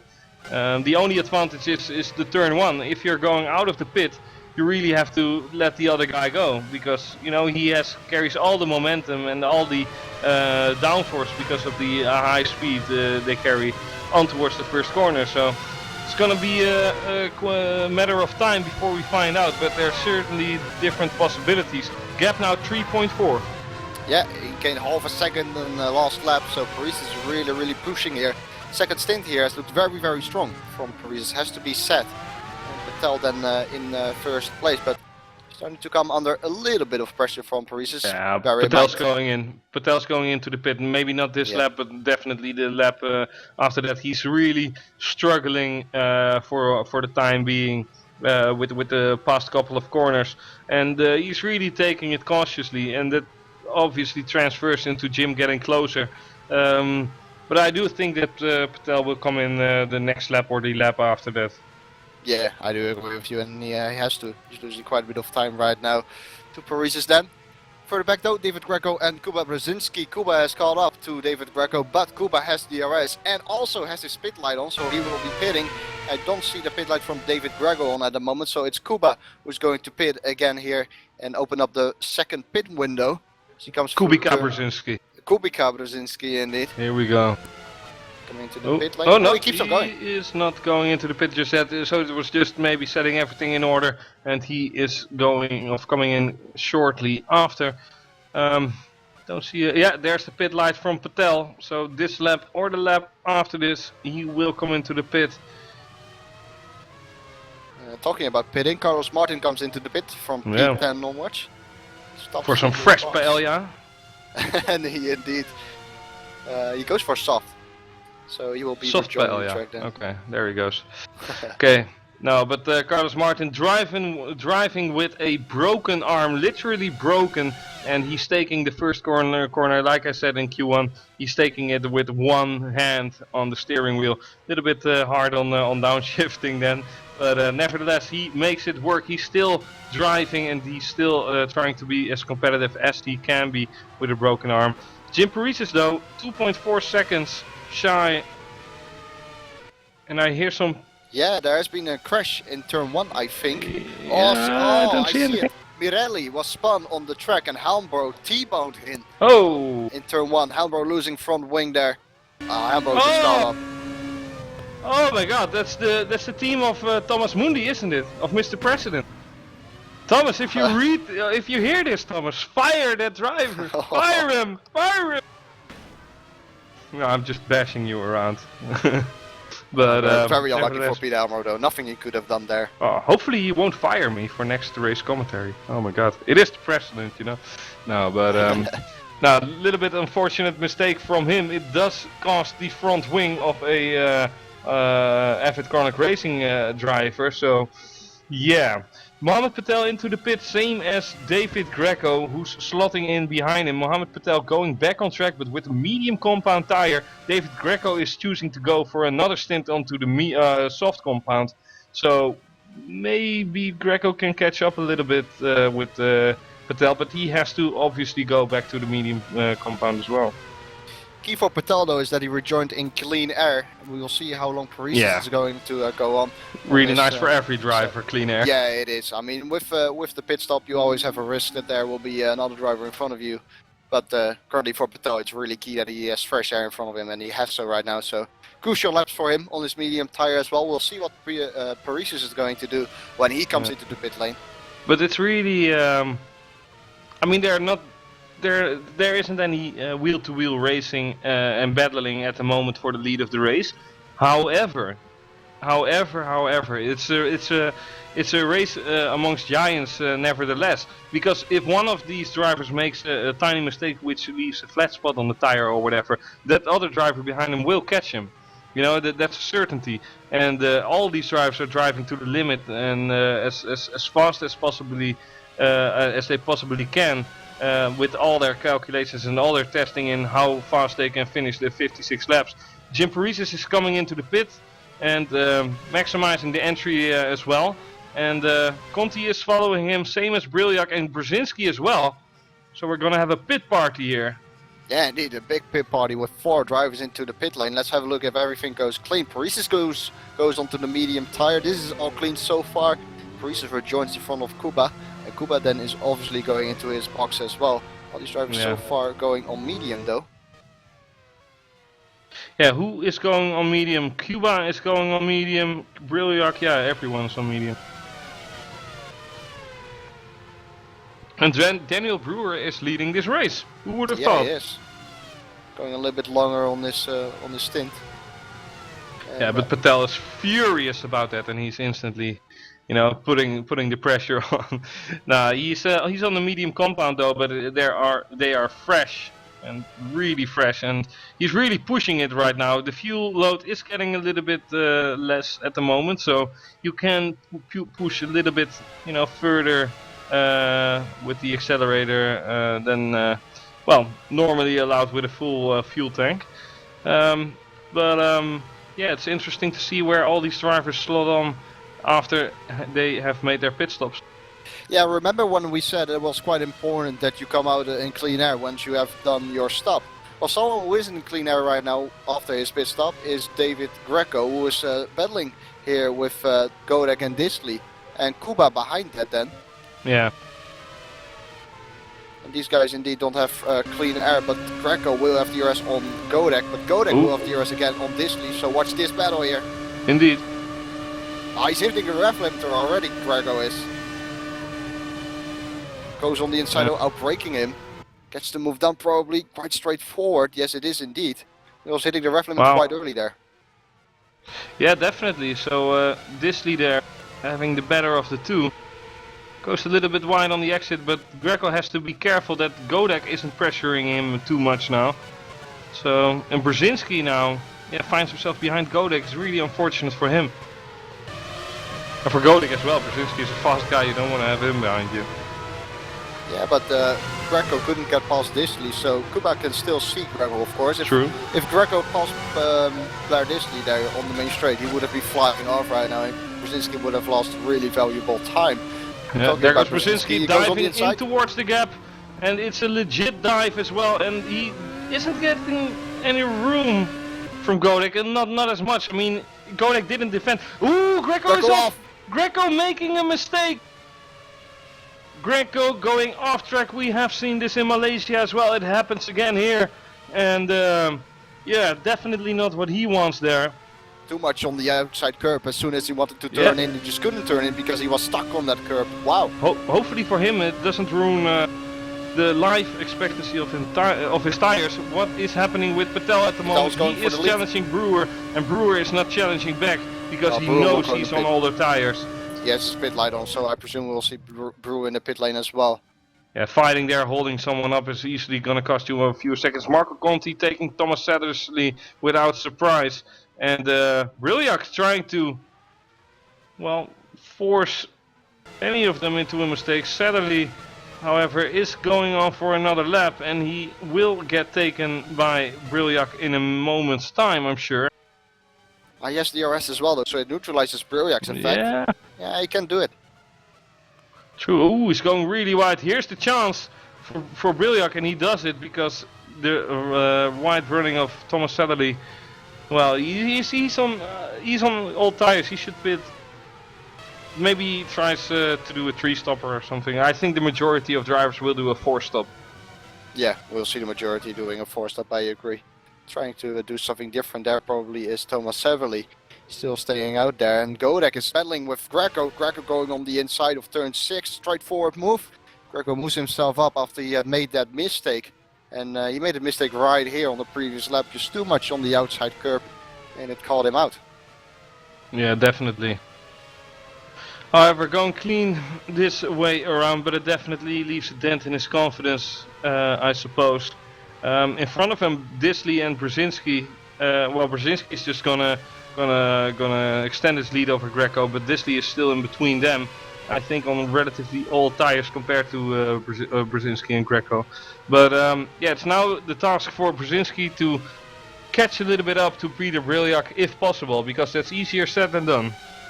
Yeah, and David Greco now on the back of Disley, as you have said. But Disley, we have seen that he has quite good top speed. Greco hitting the ref limiter already, and look at this, even hitting the ref limiter, he couldn't really catch up and go alongside. He does go alongside in the brake zone, using a lot of curb there. And clean overtake from Greco there, straightforward in the end. Disley lets him live as well. Exactly, yeah. Ooh, but locking up and incidentally cutting the track there by Greco, leaving DRS open for Blair Disley. Greco forced to go defensive, Disley on the outside, but already alongside. But doesn't manage it to do it the first time around. Insecure driving by David Greco. I hope he doesn't cry to me after the race for that, because that really looked insecure. However, he does keep Disley behind, and he gets away with the mistake.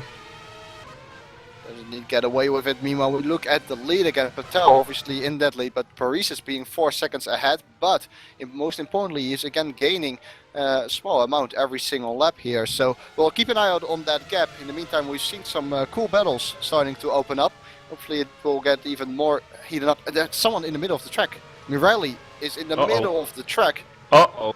What are you saying now? Yeah, he was in the middle of the track. Oh, good. But he moved again. Yeah, I didn't see it, but I'm seeing a car being horizontally or on its roof or whatever on the track. But fortunately that's not the case. He's the first guy to being lapped, so to speak. But yeah, and at the front though, it's really getting well, closer and closer every lap by Patel and Parisis. Conti and Brilliak are battling of their own a little bit. I'm sure Brilliak's pace is suffering from the dirty air, the slight dirty air that Conti provides. And let's see what's happening here. Ooh, Blair Disley here getting taken as well by Marek Godek. Godek going into the pit. So, fair enough there. And Bugatti now P7. Disley staying out for another lap, so he's going quite long on this stint. Yeah, he sure is. Well, maybe the old experienced guy here, Blair Disley, has some tricks up its sleeves. Can't forget that he won multiple FSR races in the past. So definitely a guy that knows how to race, just not as quick as back in the day. Nevertheless, ESMP8 does have a little bit of a mistake and finds Carlos Martin eager to take that position away from him, and Martin is on much fresher tires, even tries to go onto the inside, but it's gonna cost him. Yeah, picks up the dirty air there through turn 8. And it really costs you a lot, but Disley certainly being on all tires there. You can see Martin being quite close behind him, a couple of tenths, even though he picks all of that dirty air, all of the understeer. He, well, nonetheless keeps behind him quite well, so should be a straightforward move for Carlos Martin. And Blair Disley being passed the whole time by these guys, obviously on fresh tires around him. And that's Disley having a little bit of a moment on the exit as well of turn 13. Here comes Martin. Will open up the DRS as well, but he is almost alongside already, even before Disley is sitting duck here, but he did manage to hold up Carlos for at least a few seconds. Carlos really not giving a lot of room to Disley. Already closing the door. Has to be careful though. You have to give Disley the respect he deserves. A little bit cheeky from Carlos in my opinion, but nevertheless both make it through. Carlos really fighting the wheel and really not happy with P8 at the moment, and why should he be? I mean, already showed some fantastic results last year, and momentarily driving with a broken arm. P8 is not really something to be ashamed of as well. Yeah, but he tried to drive before with an old broken arm, didn't he? And then he had to retire after a few laps, didn't he? Because the pin got to that. Yeah, well, better a broken arm than a broken ego. His spirits are still running high. Brilliak is his spirit is really high as well, knocking on the door with Conti.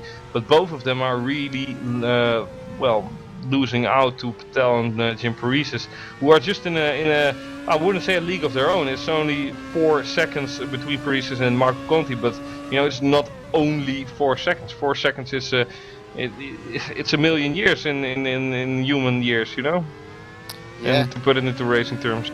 And also on a track like this, where we have seen such competitiveness and such close gaps, and even in the race here, we see there are a few gaps, but the lap times in general, they are really close to each other. Definitely.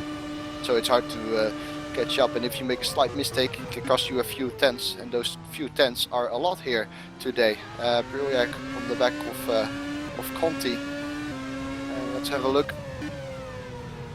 He will open up the DRS. Conti goes a little bit deep into the final corner though. Brilliak's DRS will be wide open here for the main straight.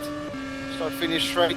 Opening up lap 27. We're almost halfway through this race. And Brilliak too far back at the moment. Conti though going quite deep into there. You can see Brilliak taking a tighter line. And then Conti again taking a different line through here as well. If you take a wide line into the first corner, it will compromise you as well for the third corner. And Brilliak still trying to pressure him as Disley finally pits, and he will rejoin the track somewhere around P16, something like that. In the meantime, focusing on the battle with Conti and Brilliak. This is obviously for a podium spot as well. And the gap on front being quite consistent here. 3.8 is still the gap, so nothing changing too much there at the moment. I've got to give a lot of respect to Patel and head off for him. He's currently doing really well in that first position. And Paresis, well, he's not really gaining. In fact, he's currently a little bit slower than Patel. So Patel going very well. Looking here though, Conti and Brilliak. Brilliak again quite close behind him. Now needs to put the power down if he can. Short shifting as well. Up to third gear. Gap seems about 5-6 tenths. Needs to be a little bit closer in my opinion if you really want to go for an overtake. Unless your top speed is really good. Here we go, the DRS wide open, hitting the RAF limiter. Does Peter Brilliak. Marco Conti though having the line here, the preferred line. Brilliak tried to go for the inside line but couldn't do it. So Marco Conti still stays ahead of him. But Brilliak looking quite strong here and trying to attack Conti. Again here, Conti having quite a sweet final corner. Taking a lot of speed into there, but most importantly going quite early on the throttle as well. Means he carries a lot of speed down his main straight and no chance for Brilliak to get past there. Not at this moment. Might be the next lap.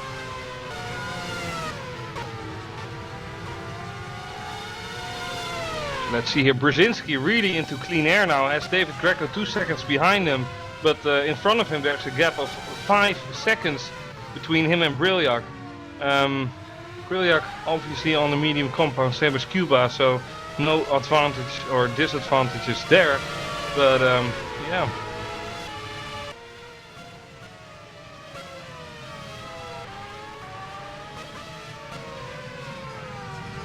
Alright, Patel leading steadily and isn't eager to bow down for the pace of Jim Paresis. Jim though isn't giving up easily as well, and really both are pushing it and giving it everything they got.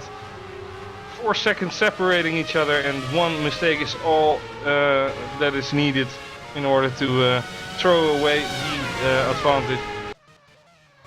However, the mistake of that caliber of driver is almost unheard of.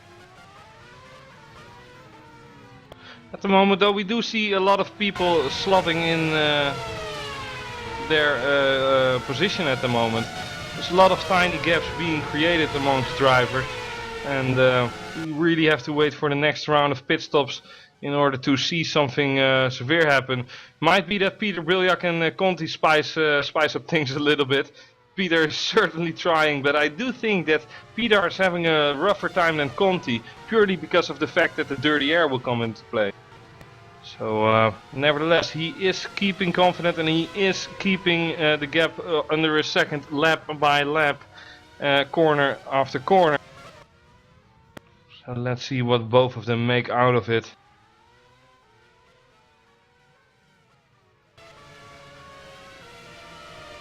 Conti now 4 seconds behind Paresis still. Just shows you that Conti and Brilliak are also on the same pace as Patel and Jim. They just had a little bit of unfortune during pit stop breaks or just yeah, situational stuff like back markers or whatever. So. Not much action currently on track. We're just waiting for the pit window again to open up, I think. Should be about lap 33 with the medium tire right now. Yeah, I'm curious on the tire decision other drivers will make. I mean, it might be the case that they go for another long run of mediums and end the race with a stint of fresh softs. Might be the case that they do 2 stints of softs as well. We've got 26 laps. So basically, you know, 12 or 13 laps on softs is doable. Definitely with an empty fuel tank. Oh yeah, the fuel makes quite a big difference. So you can go for a set of soft tires there, maybe do a little bit of a longer stint. But it certainly can pay off, as we see Kuba Rosinski opening up the second pit window quite early, or the third one, sorry, quite early. Seems like he heard us, Jeroen. Yeah, maybe he did. Oh, he shoots the pit box! Ooh. Kuba Brzezinski being a Nigel Mansell here, putting it into reverse. Although he won't get disqualified for that, unlike Nigel Mansell. Oh my god, for the people who knew that Nigel Mansell was really crazy as well. I mean, even for a guy with a mustache, he was crazy. That says a lot. Yeah, I mean, guys with a mustache now. But yeah, he is well underway on his soft tires, but that definitely cost him 2 or 3 seconds. And if he finds himself 1 second short in the last lap of the race, I mean, there's always that driver instinct that tells you like, why did I make that mistake there, you know? And you know, that's why we are racing drivers, not football players that lie down because someone scratches your ear, and you're like, oh, the pain. Yeah, I was thinking about David Greco maybe getting past, but obviously David Greco hasn't pitted yet, so I don't think he will take any advantage of that mistake from Kuba. Gap was about 3 seconds to Kuba though, but again, Kuba is right now on soft tires, so I don't think David Greco will have a chance getting that little past mistake him. of Greco did cost him a lot. Yeah, it certainly did. Paresis in the pit. Paresis in the pit, yep. So really weird to see in a way that Paresis is pitting before Patel. Yeah. Maybe out of strategic point of view, but he used to carry on well, much longer in the early stints of the race with 2 or 3 laps to Patel. So seeing him pitting early might be able to do an undercut here. He's certainly pressuring Patel in order to go to the pit because he's losing out 1 second a lap at least at this rate. So if Patel decides to go through, you know, I mean, at the moment, Jim is basically saying, okay, I'm gonna do one more stop after this, and it's gonna be a soft one. Patel has all the room to cover him in that, but will he do it is the second question. Yeah, it's indeed a second question. Currently, its pit light is not on. You would say that he is going to respond and come into the pit lane in the end of this lap as well. Let's see what he does though. The gap was about 3 seconds, and currently he would it suggests that he keeps on going if he doesn't switch it on here. Yeah, Okay, he is switching it on, so he is covering, and I would see no reason why he shouldn't cover, Exactly, because you know it's all safe and sound. But it would be nice for us though. It would be nice for us. However, Paresis does have the lap at this moment that will give him an advantage. I'm quite sure, and anything can happen during a pit stop, except you know a mechanic putting on the wrong tire, because that should be your fault. No mechanical or pit crew difficulties in an FSR race. Ooh, going into neutral. Patel. Yeah, Brilak as well in the pit lane. So this is quite an interesting pit lane battle here. Brilak being really close behind Conti as he pits. Jim coming onto the last corner now. No way he will catch Patel, but he surely decreased the gap significantly. Brilak couldn't jump Conti, by the way. Both on softs.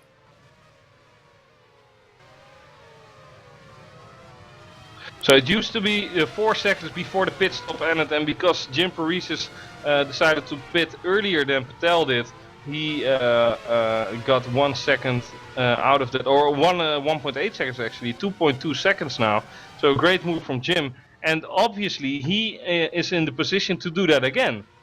If he decides to pit again at for example, in 10 or 11 laps, yeah, well, he will have the fresher tires as well, and he forces Patel to cover as well.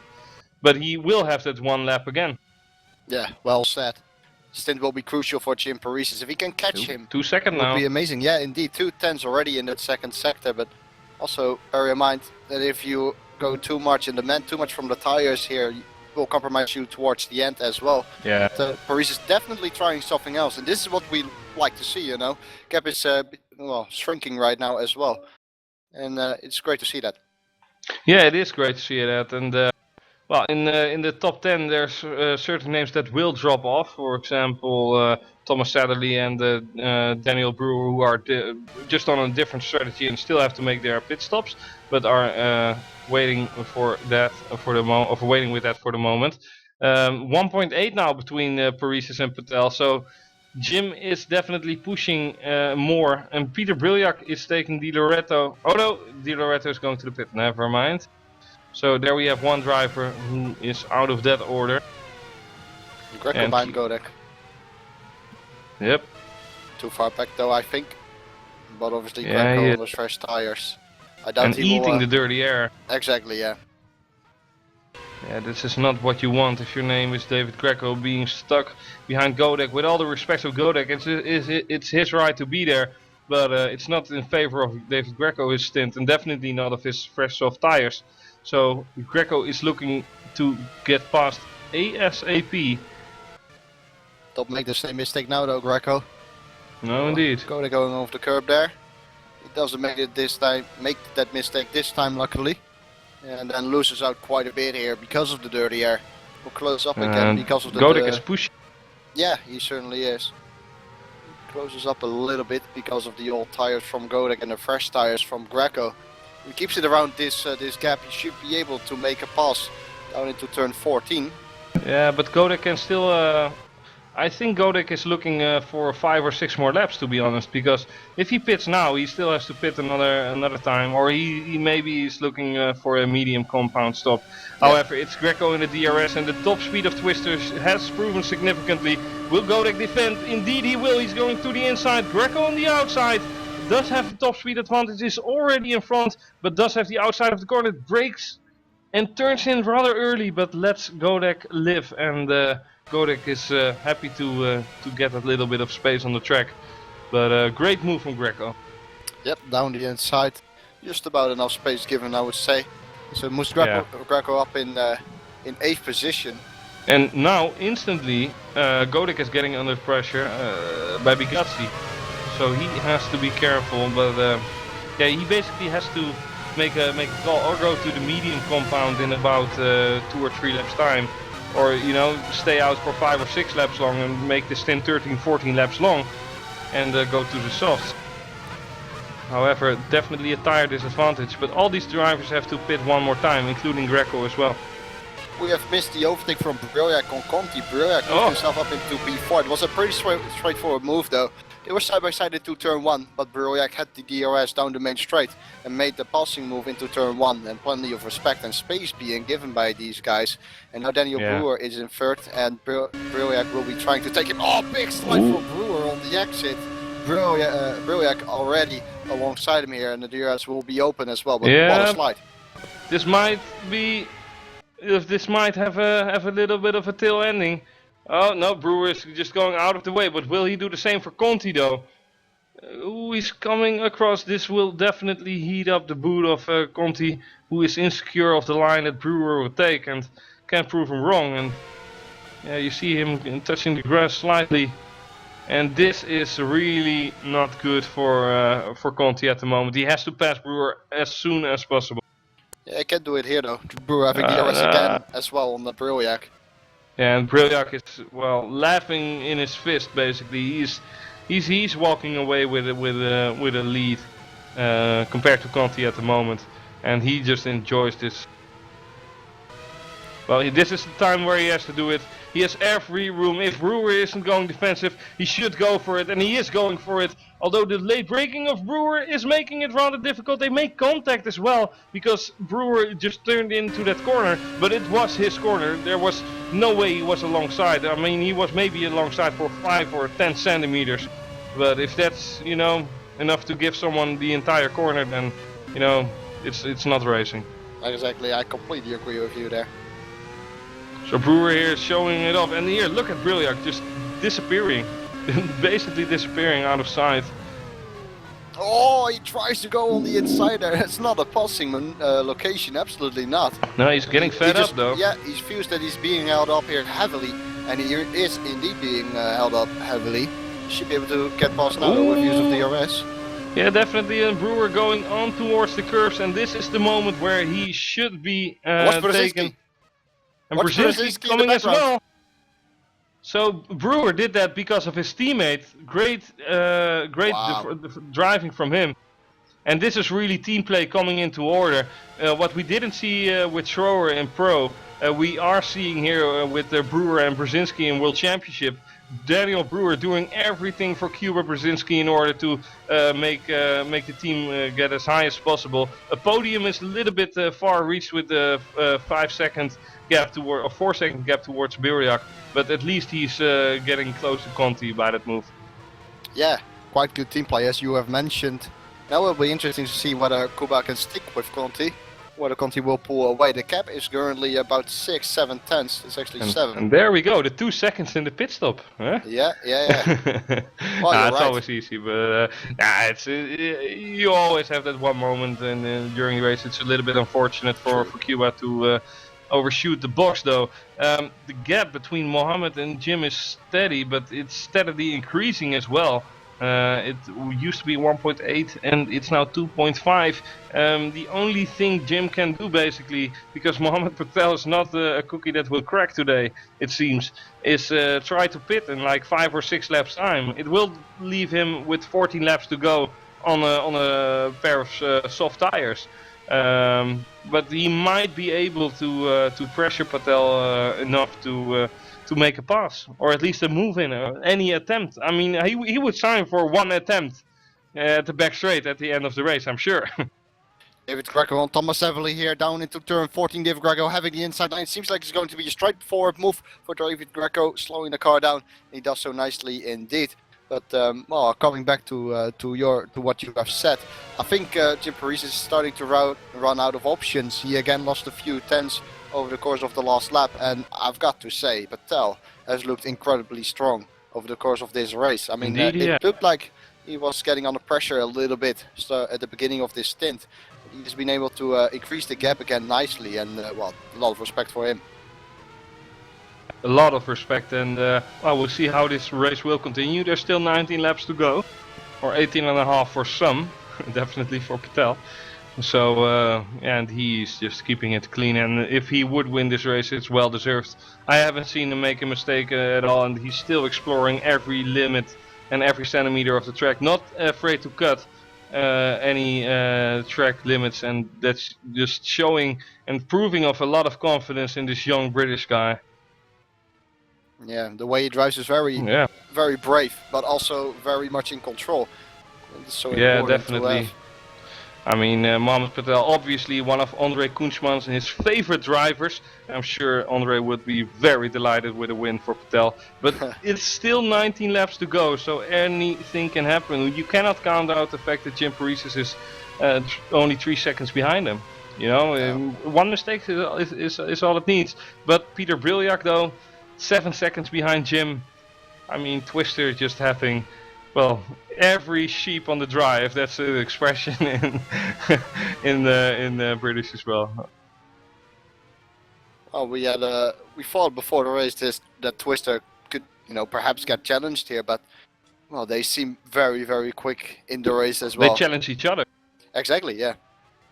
We see another driver in the pit lane though. It is Daniel Brewer. So they will put him outside the top 10 again. And Conti now not really feeling the pressure anymore from Brzezinski. 1.6 seconds separating them. So that good job Brewer did for his teammate is, well, that gap is basically disappearing at the moment. But we still have one more round of pit stops to make. The window isn't yet open, or if you want to go medium, you might. I mean, that maybe that would be something. You know, yeah, Brewer just went fuel for tank. medium. Okay, well, fair enough. He will finish the race, I'm sure. But if, for example, Jim would do that, I mean, he's losing out on Patel now, so he has to do something. I do think at this stage that because Mohamed Patel did like 8 laps on his tires already, that a fresh set of mediums are much quicker. Definitely in the opening 2 or 3 laps of the race. Mohamed then gets basically a choice. Either you cover with medium compound tires, or you drive 2 or 3 more laps and risk of losing the lead, but having the fresh softs as well, but slotting in behind Jim.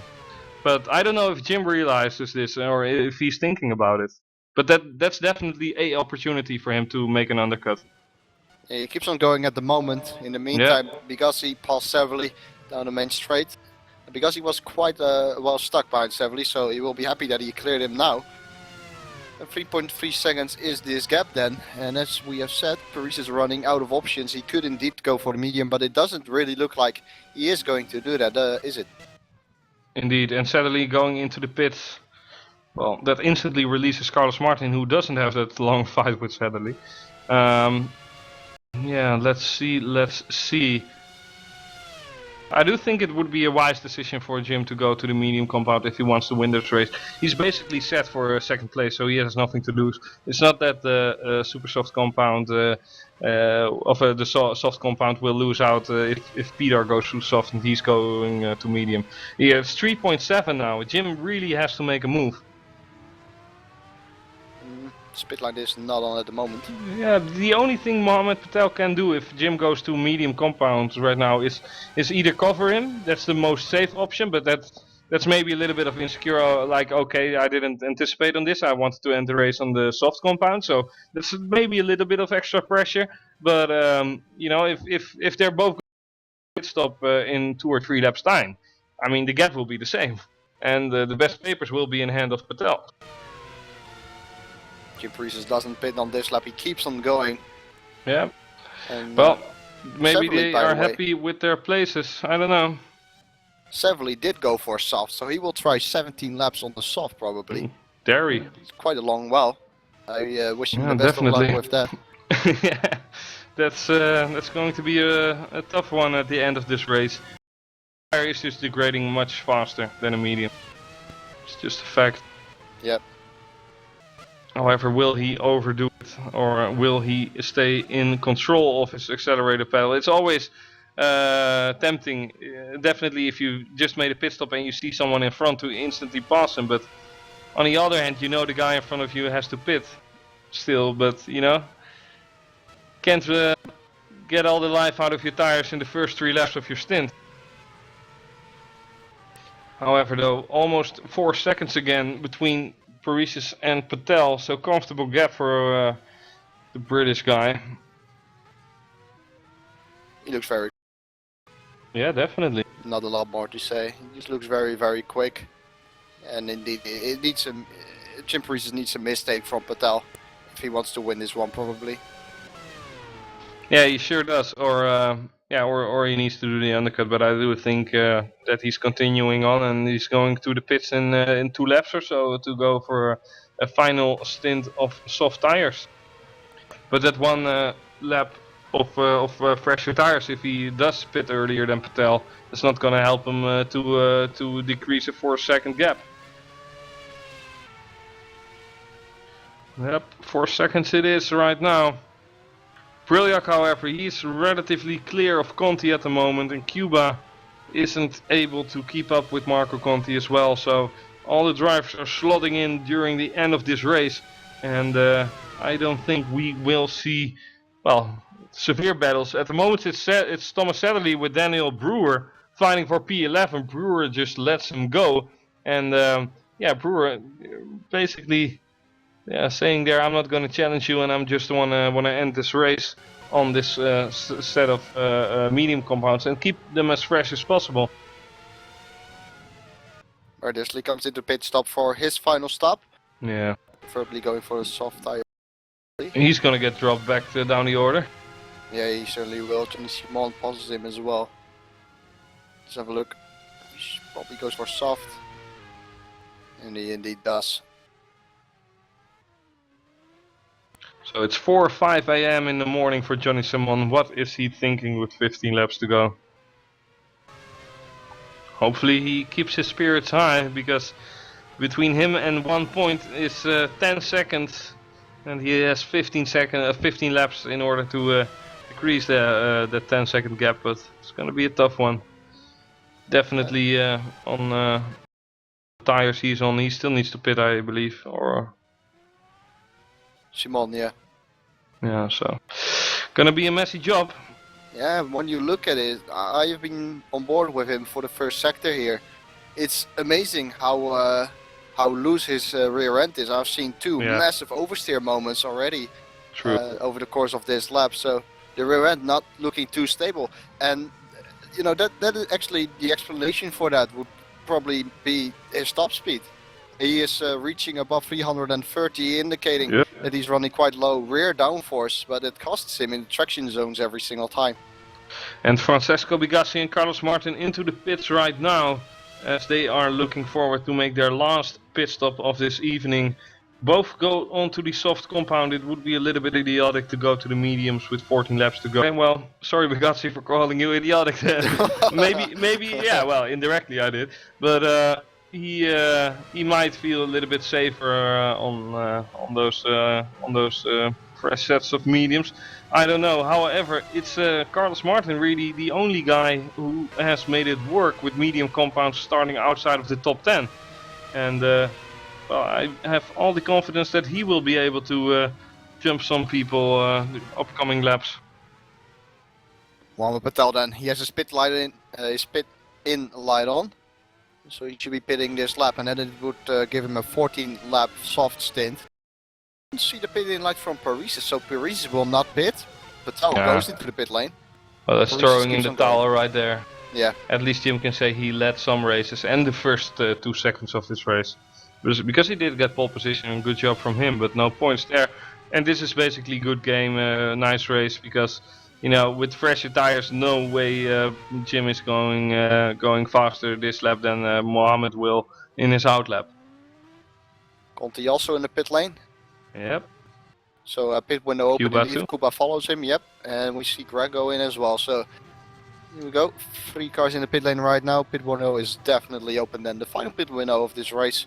Grego in his pit box goes for the medium. That's interesting. Yeah. So 2 Italians and 1 Polish guy come into a pit lane, right? Yeah. Like best start of a joke now. But no, they leave the pit lane in exact the same order they entered, so no surprises there. digital pit crews are the best. They never make mistakes. They're always, you know, taking 3.5, 4 seconds or whatever. You know, it's always good. Yeah, very impressive. Don't know how to do it. Bit of a battle here for P9 with Brewer and Bigazzi. And Bigazzi will have DRS, so it's the job of Bigazzi here to stay behind Brewer as close as he can through this second sector. And then he will pick up the DRS, flick it open and go for the pass. Remember, but this allows Carlos Martin to close up behind him, because Brewer is on relatively old tires. Bigazzi is on slower tires, effectively, than Martin. So he's being held up, and Carlos Martin enjoying this.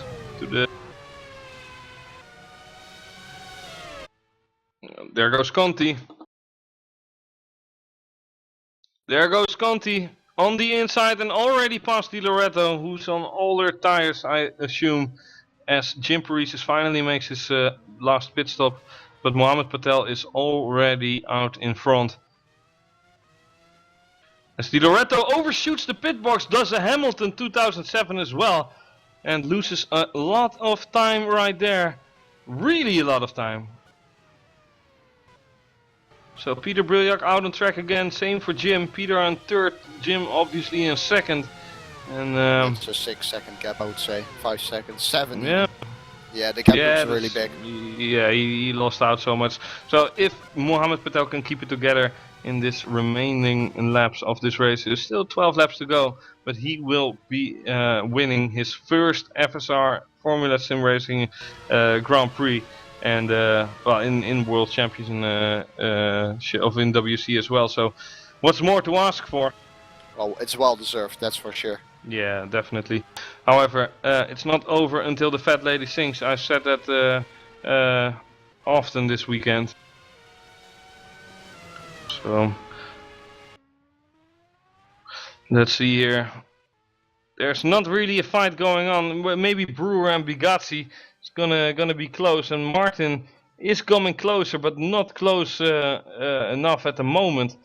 Bigazzi will have another try with DRS, well within a second, and well, if he can make this exit work, I'm sure he can close the gap dramatically. But there's still more in between them. Brewer just having the better of the two in terms of exits. He is getting closer, but he is reaching the rev limiter. And Francisco Bigazzi just has to slot in behind Brewer as well.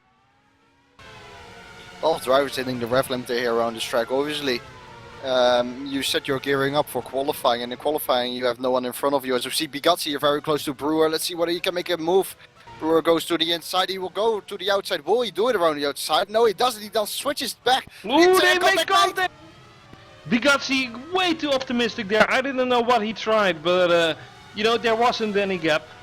Brewer was on the inside, so did he really want to pass them on the curb or on the grass, or you know? Schumacher what 2006. I don't know. Schumacher on Fisichella. Doesn't ring a bell to me at the moment, but yeah, really surprising move from Bigazzi, and of course Carlos Martin is of the Italian. So yeah, Spain versus Italy here for P9, but Brewer definitely on P8, willing to fight, and isn't throwing in the towel just yet. And why should he? Yeah, look at Carlos Martin in the background. You have mentioned him a couple of times, and he's indeed really close. He might even get DRS here. If he's within the second, it was very close, I think.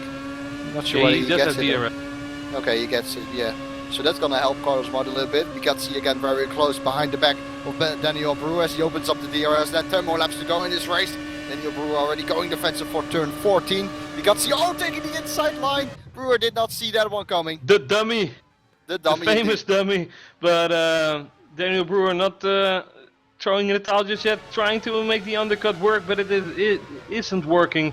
And on the end of the day, Bigazzi with a flawless move there, really out of the book.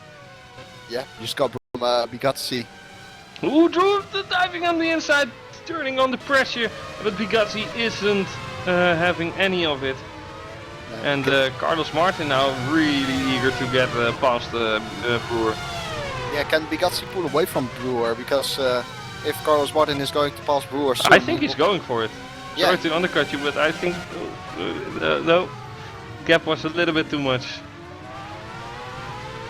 Martin is able to overtake Brewer soon. Might be able to open up the attack on Bigazzi as well. Yeah, but he's pushing so hard.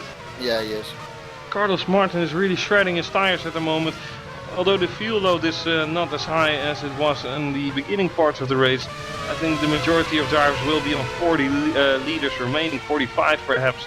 So yeah, they can, they are allowed to step away from a little bit of pushing and a little bit of overheating, but don't overdo it though. So here we go, Carlos Martin. Will Bigazzi have DRS? Indeed he will. But he won't have the slipstream that Carlos has. Although the rev limiter is reached, both drivers are edging it out. Carlos on the outside though tries to make the move work, and indeed it seems like it is working. Having the inside line now and compromising his exit a little bit, but great job from Martin defending severely. And Brewer now on the outside. If he can do it with DRS, it seems unlikely. He's not diving up the inside, and Carlos Martin moves up to 9. Great move from him. And, nice piece of action. Yeah, indeed, good piece of action. Good to see. As at front, it has all been settled down, hasn't it? It should be. Yeah, a lot of drivers just driving on their own. And, yeah, Twister and the podium is separated by 6-second gaps. 6 seconds to Paresis and 6 seconds from Paresis to Brylljak. However though, if Brylljak makes a slight mistake, Conti might throw away the Twister podium party. I'm sure Greco would be happy for Conti, but...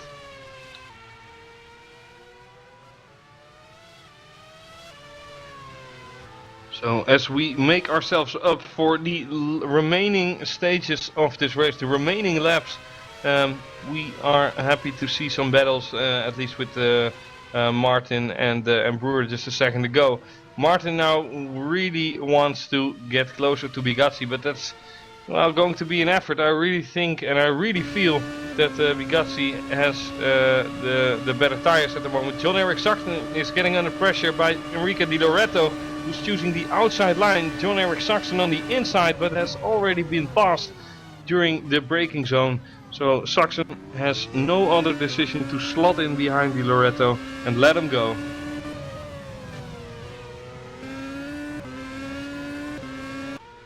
It's all gone quite quiet. Not much action at the moment. Only 8 more laps to go. And really curious what's going to happen with Bigazzi and Carlos.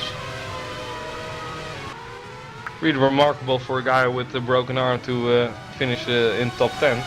Would be something for him. Don't think he would be satisfied, but at least it's some good old points in the bag. Have a look at his lap times as well. He did a 36.5 last time round, while Bigazzi did a 36.9, so that's 4/10 of a second gain in 1 lap only, with 8 more laps to go. I give Carlos Martin a good chance here. Just needs to get within the DRS zone, and he might be even in the DRS zone already, although it looks like it's a little bit over a second, the gap. Yeah, well, if he's gonna overtake him, he has to overtake him within 5 or 4 laps, purely because of the degrading part of the soft tire. Bigazzi does have the slower tire, but Carlos has the faster tire that is degrading faster. So he has to close up, and he has the DRS to do so, for the moment being. Already hitting the rev limiter. We see so many drivers hitting the rev limiter. Yeah, I wanted to say it earlier. You set up the gears obviously in qualifying when there's no one in front of you, but the slipstream advantage is quite severe on such a long straight. So you hit the rev limiter quite early once you're behind someone in the slipstream. But Carlos Martin here really closing down the gap. It's quite impressive to see that the guy with a broken arm is able to set such competitive lap times. And he caught up to Bigazzi, didn't he? Yeah, he sure did. And, he has to keep it together now, and maybe with a better exit out of turn 14, 15, whatever, on towards the back straight, he is able to get a shot in. And then it's really job for him to keep that P8 because, yeah, unless someone is spitting in these last stages of the race in the top 10, which I don't think is likely, then well, P8 is really the maximum he can get. But starting P11, P12, it could be worse.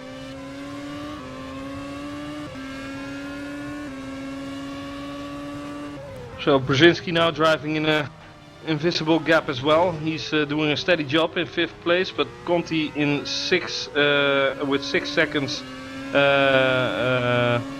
front of him, and David Greco 6 seconds behind him. He's really driving in no man's land, and well, probably gonna finish that race as well. But some nice points as well. Carlos Martin taking a look now on Bigassi, but it's only a look, but he's really close at the moment. See if he can get even closer and maybe even get a move in. He does have DRS, Bigassi won't. But ooh, Bigassi, a little bit of a mistake outside or on the last turn of the lap. Not severely enough for Carlos Martin to make a dive in. So he is going defensive.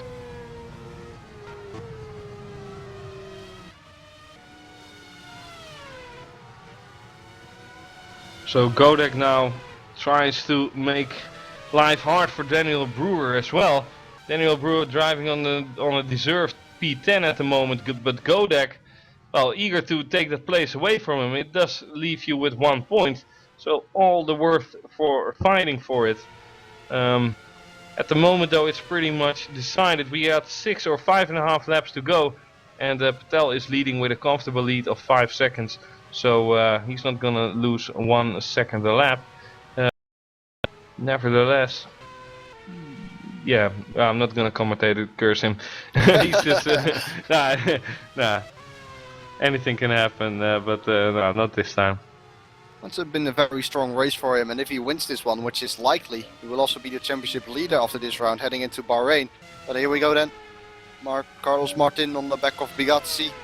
DRS wide open here, give him a good chance at passing him here. He already hits the ramp limit though, because he will go defensive for turn 14, of course. Carlos Martin has to do it around the outside, or does he go with the undercut? I think it is the undercut. Yes, he goes indeed for the undercut. And needs to get early on the power here. He almost makes it work. Bit of oversteer on the exit as well though, so he could make it work. No, but nice try from Carlos. This won't be enough for him, and does it seem like Bigassi has DRS? What the hell? Oh no, he doesn't. Really matter, and it's well, crying and trying again for Carlos the next way around, because that back straight is really something that Carlos needs if Bigassi isn't making a mistake, because otherwise he isn't getting past. Correct, and he is also obviously starting to feel his tires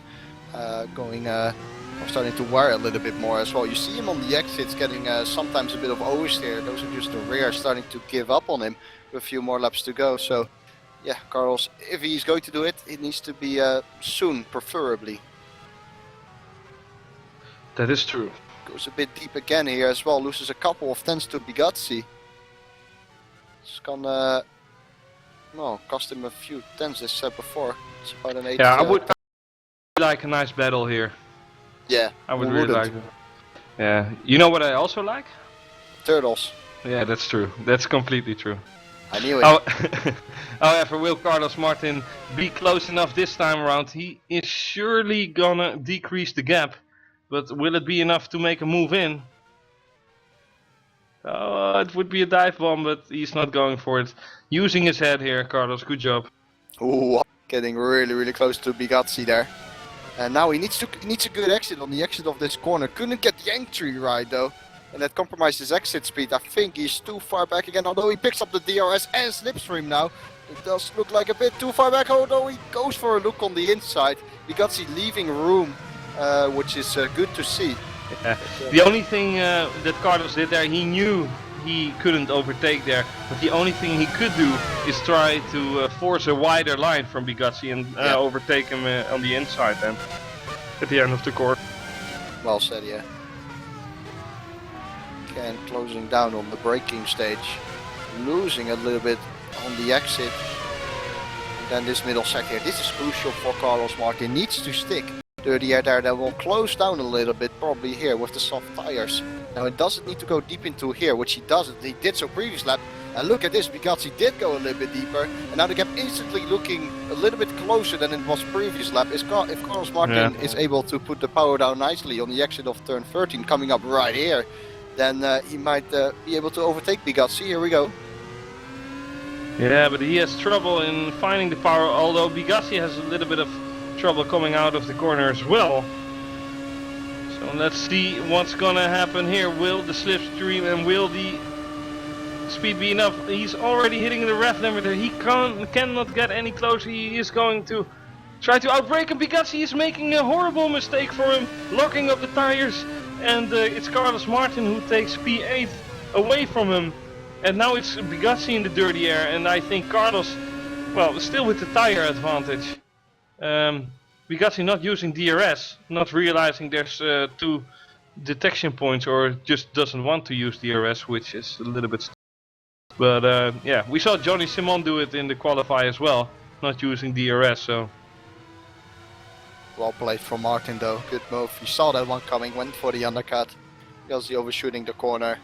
That is that move done, and I don't think Bigazzi is able to recover from that. But that's the pressure then that he put it on him, because he had the inside line, Bigazzi, or he had the brake momentum. He was in front. So Greco now in P6, also driving in an invisible gap like Cuba, like Conti, like everyone else in front of them, and we are making our finish right here in 2.5 laps time, and it does seem like very likely that Mohamed Patel will take his first Formula Sim Racing World Championship victory, and I certainly think it's well deserved for him. Nevertheless, Carlos Martin is going off track and cuts the grass a little bit in China. But the DRS from Bigazzi is getting him closer and closer. Let's see if he turns DRS on for the next straight as well. But Bigazzi having to shift back to the first gear and losing out a little bit on terms of exit speed. Carlos Martin spins curbs, and this means of course that Bigazzi is, well, smiling with P8 at the moment, and with only 2 or 1.5 laps to go, there's no way Carlos Martin will be able to get another move in. Nevertheless, he might even be taken by someone else if he isn't being careful right now. Because Brewer and Di Loretto are still fighting for that last point scoring position in P10. And Loretto now with a better exit than Brewer. These guys have saved the best for last. Brewer on the inside, Di Loretto on the outside. If Di Loretto breaks earlier, indeed he is. He's trying for the undercut, but the exit of him isn't really that much better. So Brewer holding on that P10 at the moment. No, it's awful job for the Di Loretto to stick with Brewer here. It's crucial. Don't go in there too deep. He does it. He hits the apex nicely. Then again, come back to the apex with the double right or left-hander rather. And he is quite close to Brewer. I doubt whether he is close enough though. Obviously, with the lower fuel loads, the people without DRS also get a bit of a speed advantage compared to the early stage of the race. And then Brewer trying to put the power down. This might be a good opportunity actually for Di Loretto. He's quite close. We'll open up the DRS right now. Here we go. Yeah, he's certainly climbing on top of him, on top of the gearbox. And as they are making their way for the breaking point, Brewer is on the inside and Di Loretto tries the typical undercut, but Brewer is well defending it. And only half a lap to go. One more lap for these 2 guys fighting here. So yeah, gonna be everything. Let's stick to this battle for the moment. Brewer going defensive once more. It's the outside line that Di Loretto is forced to take. Will it be enough? Because the outside line will eventually be the inside line. He is doing a fantastically good job. They make contact as well. Brewer having none of that, but I do think that was a little bit cheeky. Patel is out! Patel is out! He's blown engine! Patel's engine blows on the last lap of the race. Patel, his first victory, will go up in smoke quite literally. And what the hell is that, man? Wow. I mean, that is not deserved as well. How unlucky can you get? Oh my god. Yeah, that unlucky it seems. Holy shit, sorry, but fuck. It's the Yeah, final oh lap. man. I know it is so unlucky for Patel. Final lap of this game. He deserved this win so much. Paris is nonetheless is going to take it as he comes around the final corner. But we Yeah, all Paris feel short shifting for here, doing Patel. 250. Yeah. Peter now catching up to Jim. Oh my god. Oh my god. Jim Paris is winning the race here and Peter Briljak slotting into second. But what a hell of a race this has been for doing everything right and being cheated here. I mean, like Mika Hakkinen in Spain 2001 on the last lap. I mean, Oh, the there's Echo no... spins! The Loretto spun on the main straight. Sorry to interrupt you, Chris. Oh! Oh, it loses his rear wing as Oh well. my god. Oh, drama here at the final lap, and Oh Disley no. on Saxon as well. This is all drama on the final lap. Disley around the outside of Saxon. Can't take it though. We'll start Oh to my talk about Patel again soon, but we have a great battle here, and Diletro just spun, trying to attack Brewer. Yep. Holy shit. Amateuristic mistake of Di Loretto, sorry to say, but it was the truth. With DRS open, wiggling around, it does make it into the finish line. But that does mean that Brewer actually got in P9. Godek actually has 1 point, and Conti is well getting a podium on a silver platter. But I just feel so freaking bad for Mohamed Patel, man. I think we all do. I mean, And the thing is, he deserves it. come on, yeah, he definitely deserves it. People are chatting and there's still drivers racing at the moment. Dion Costadino finishing in effectively last place in P17, but P18 Mohamed Patel engine DNF. Oh my god. Yeah, how unlucky can you get? This guy has done everything right from start to finish. It would also give him the lead of the championship. And this was, yeah, unbelievably unlucky in the final lap of the game as well. Yep. I have no words, but what a spectacular ending to well, fun race in the beginning, a little bit dull in the later stages of the race, but the ending was. Can I use the term explosive? I think that's the right description. Yeah. Holy man! I mean, yeah, I'm just speechless for Patel. I don't think. I do think that Jim deserved it, but Patel deserves it more, you know. Jim was up to par. It's the only guy who made life a little bit hard for Patel on track. But nevertheless, Patel was the faster of the two. And he gets cheated of his first win. And he has to wait for that. Oh, undoubtedly it will come. But I'm sure he's screaming behind his computer right now. Yeah. Well, as a driver, now, what do? Just need to relax and look ahead for the next round, or does this really affect you a little bit? Because obviously it's the final lap of the race. You only need a few more corners, and you're leading the championship as well if you finish here first. So yep. It's a tough one for him. It's a tough one, but in a sense it's racing. I mean, it's really unfortunate, but in a sense it's racing. So, yeah. Nevertheless, Jim Paris is taking the 25 points, Peter Briljak the second place, and Marco Conti third. A lot of these drivers are getting another place back. Thomas Sadley doing a fantastically good job in P6, by the way. Hats off for him, because I don't think he started in the top 10. So, nice job. Well, that basically rounds out this week's of racing, and what a week it has been. Spectacular racing in Ace yesterday, in Pro earlier today, and we saved the best for last. What a finish it has been in this WC race. I believe I am correct if I say we're back in 3 weeks? Yep. With a little bit of that, okay. Then we hope to see you guys in 3 weeks time with the Grand Prix of Bahrain. So a lot of driving there, a lot of overtaking. I'm sure it's a Tilke circuit with a nice flow. So we like to see you in 3 weeks time. For now, enjoy your Sunday evening, and out of the commentary box with Jeroen, Kweekel and myself, and Sam Jones on the cameras, we like to wish you a happy night. Bye bye.